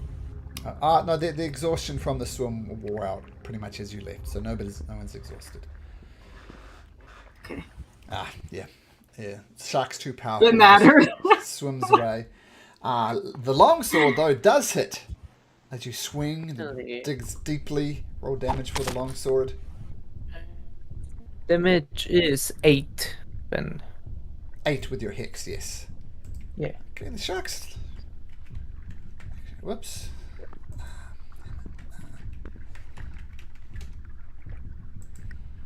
I think that was right. Okay, so just for funsies, I'll put the health bar on the shark.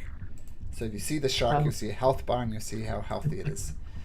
Okay, so there's the shark dashing away. Cadus. Okay.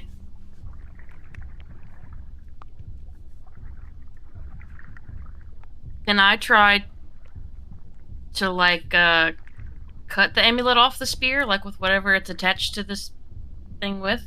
Sure. So using your sword or whatever you like, you can turn this into Dagger, an yeah. acrobatics or an athletics check.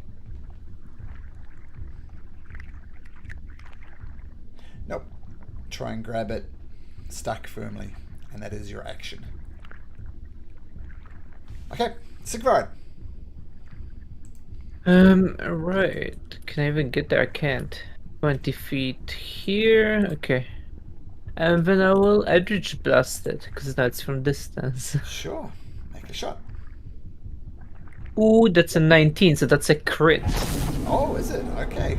because he's Headspeakers, yes. I'm just gonna roll 2d10s on roll 20. Sure. Oh, wait, actually, I can just double click here. So 2, 6. Could have been better, but still 6 Uh, points of damage. 8, actually 8. Because 8, it's yes. still hexed, yeah. Yep, got it. 8 points of damage. Cool. So the Eldritch Blast into it. Nice. Okay, Hatum. Oh, we can make a death saving throw. Okay, 1 success. As he floats in the water. Kalen. Yeah, I'm just gonna swim closer to the shark. I'm gonna bonus action and retrieve my spear. Okay. But I'm gonna try to shoot it with the crossbow instead. Okay, take a shot. Straight roll with your crossbow. Poof, that hits. All right. 8 piercing. Okay. Okay, well, Shark's looking a little bothered, but not terribly bothered. Still got a lot of hit points there. And finally, the last member, oh, not quite the last member, but Ayojabe appears to the north of her companions. And what is she going to do? She One is with the best swim speed is the last to show up. Yeah, she is super fast swim speed. And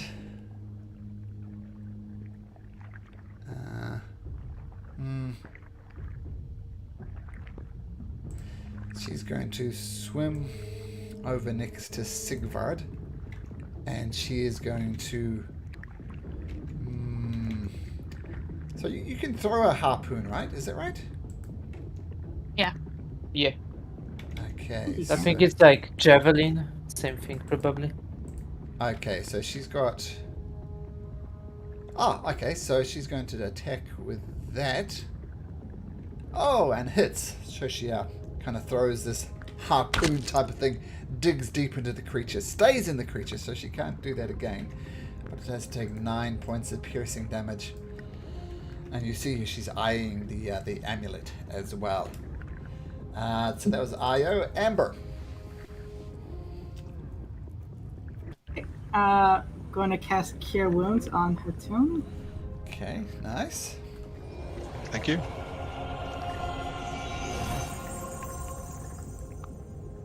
Ooh, that's a Possible. nice roll.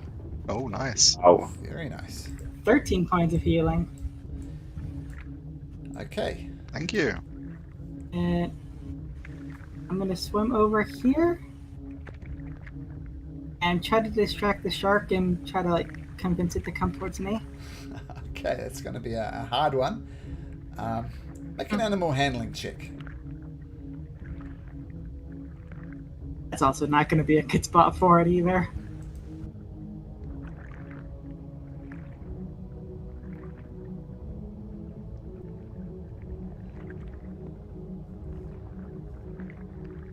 Guessing It's a big not ass. to do it. Yeah. Oof, right up here, let's fuck shit up. And Maggie comes wielding her massive maul, but that's all she can do. Irvin is out of daggers. He is going to...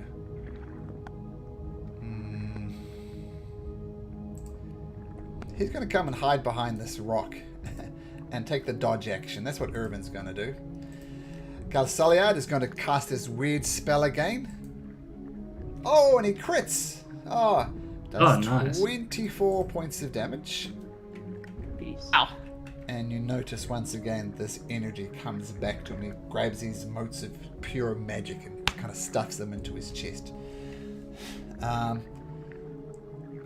Says, Maggie, you take the front line. And he kind of ducks down here behind Maggie, swimming as fast as he can. Gil. So Gil will use his movement at first to just see what the hell's going on. So that's 1, 2, and 3. Mm-hmm. Oh, is that what's going on?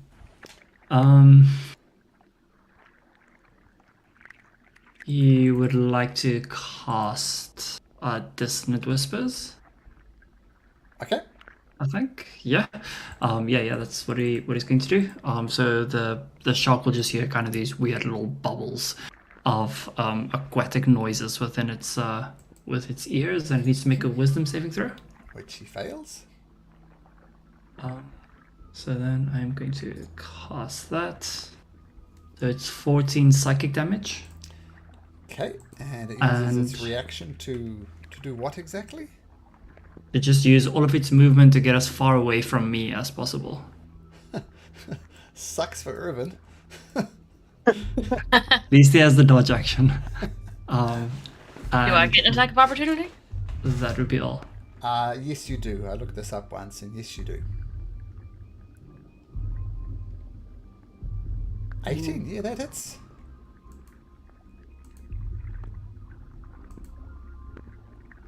So 3 points of damage. Okay, Shark's looking pretty rough, especially with that crit from Galsaliad. Dermot swims over to here. He's going to use a special ability he has, Searing Wrath, which misses horribly, so just plain old misses. The shark sees Irvin cowering in the corner. It's going to take a bite at advantage and do 28 points of piercing damage to... Isn't he taking a dodge action at the back there? Yeah, still You hits. mentioned. Rolled a 22 okay. and a 26, so his dodge didn't help, unfortunately. And... no, actually, it likes being there. It's going to stay there and continue to feast on poor old Irvin. Cadus. I am again going to try to cut the amulet loose. Okay. Make an athletics or acrobatics check. Can't get the angle. Shark is thrashing around too much, chewing on poor Irvin. Sigvard. Can I make it like here? Yep. You can attack from Okay. here if you like. Sure, and I will just attack it. Sure. Yeah, disadvantage 14. 14 hits. Nice. 4 plus 13 damage. 13 damage. Okay, the shark is nice. you hack into it is looking very damaged, but it's still up. Hatum, Okay. its life returns to you. What do you do? He's gonna just try to get his bearings and see the others in the corner, and he's going to try to swim towards there. So 5, 10, 15. Dash. 30. Over here. Okay. Yeah. Oh, maybe a tactical mistake by the shark because it's trapped now, but that's cool. So dashing over there as quick as you can. Kaelin, you're up. Well, let's try and swim around. 5, 10. Ooh. 15. How far? Would you say I would be able to hit it with my the harpoon from here? It's 20 feet. Yes, but because of the You- cover there, it's going to get +5. Do you still to have its your AC. harpoon? Yeah, I can just teleport it back whenever. Yeah, so you can Yeah, you attack- left it in the shark last time. Yeah, I retrieved it last turn. You can just bamf it back into your hand, right? Yeah. Yeah. Okay, so yeah, you can attack Mm. +5 to its AC though. Yeah, sure. Let's let's do it.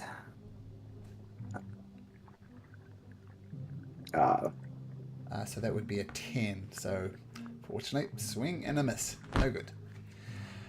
And Okay. yeah, I'm just gonna bonus action and retrieve the javelin, Okay. the harpoon. Yep. Io Jabby swings around here. She's gonna have to use her longbow. She can shoot twice with this, both at disadvantage. 11 and a 9. 11 and an 8. Yeah, so the arrows just fly through, get caught up in the current of the water, and just plain old miss. Amber. Am I able to come up here beside Irvin next to the shark, since we're in water? Sure. I'll say you can share the same square as Irvin there. Ah, yeah, that's fine. Just say you're there. Yep. What would you like to do, Amber? I'm going to try to grab the spear and try to pull it out again. Okay, athletics or acrobatics? Ooh, I can do acrobatics.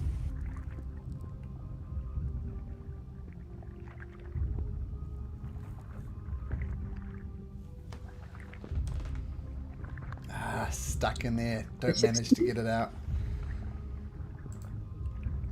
Maggie It kind of is in swings. there hard. It is in there. Maggie gets in there and says, "Oh, I just need one shot. That's all I need." And actually, she can get a shot with her 10-foot reach with her maul. Come on, Maggie. Finish this shark off. Brings down with a massive maul. And hits. But the shark does not die. Is it a disadvantage? Oh. Disadvantage And because... it's damage. I think, did Maggie hit at disadvantage because it's not a piercing weapon? Ah, you're right. Okay, I take it back. That misses.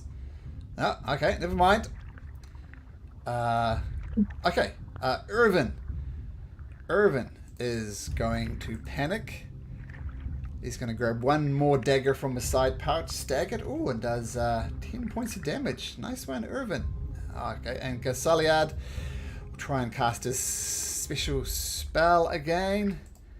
And misses. Gil.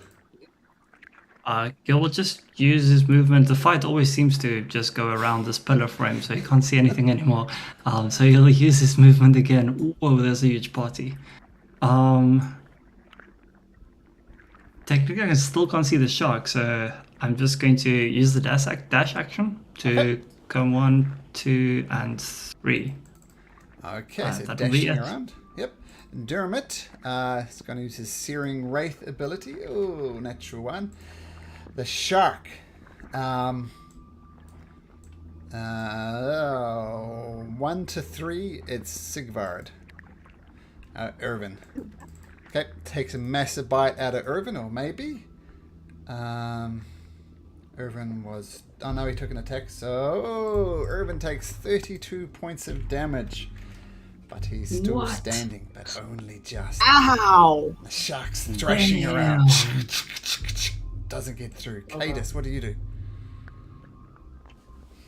Gonna go for the medal again. Okay. Athletics. Oh, you Natural grab 20 do the it? medal. Whoosh! You've got it. You have the medal. Congratulations. Okay. If I try to move, does it get an attack of opportunity? Probably. Sorry? You can. Yes, it will. Yes, it will. Okay. Well, then I will stay here. Okay. Sigvard. Well, since she could, I'll just finish the shark off. Or try to. Oof, will that be a miss? Be a miss. Okay, Hatum. Okay. Well, let's see. 5, 10. And Tatum's going to try to just to check. The spear wasn't the target, the amulet was. Yep, the amulet. Yep, this is... Cadus has a thing that was the whole point of this thing. Okay, in that case, he'll just swim closer, bring out the shield, and it's going to start glowing, and he's going to cast Sacred Flame in its face. Okay. So that's a Dex 14 saving throw. Okay, Dex 14. It fails. Oh, well, Dex 14 was a natural 1, so no good. So, Hatum. I'd like to let you know that over the weekend, I had my wife record a special phrase, and I'm hoping this is going to come through, because I'd like to know, Hatum. How do you want to do this? Wow. Hell yes. Isn't that cool? I guess Atum's going to swim around the corner and see this shark in its death throes just trying to bite everyone around it, and it's going to just swim closer and just shove his shield glowing in its maw as it bites at him, and just sear its mouth. Right, cool. Now, I'm going to finish here. I need to dash, but this is what happens. As you cool the shark, it kind of thrashes around a little bit, smashes into this rock formation at the side here, and you see a little narrow opening that you can go through here. And you look through, and there's some glowing area to the south here. The shark has smashed through and opened something. And that's where we'll pick it up next time, guys, because I'm even running a little bit late, but I want to end this combat, but I got to pick up children. Probably my own, but we'll see how that goes.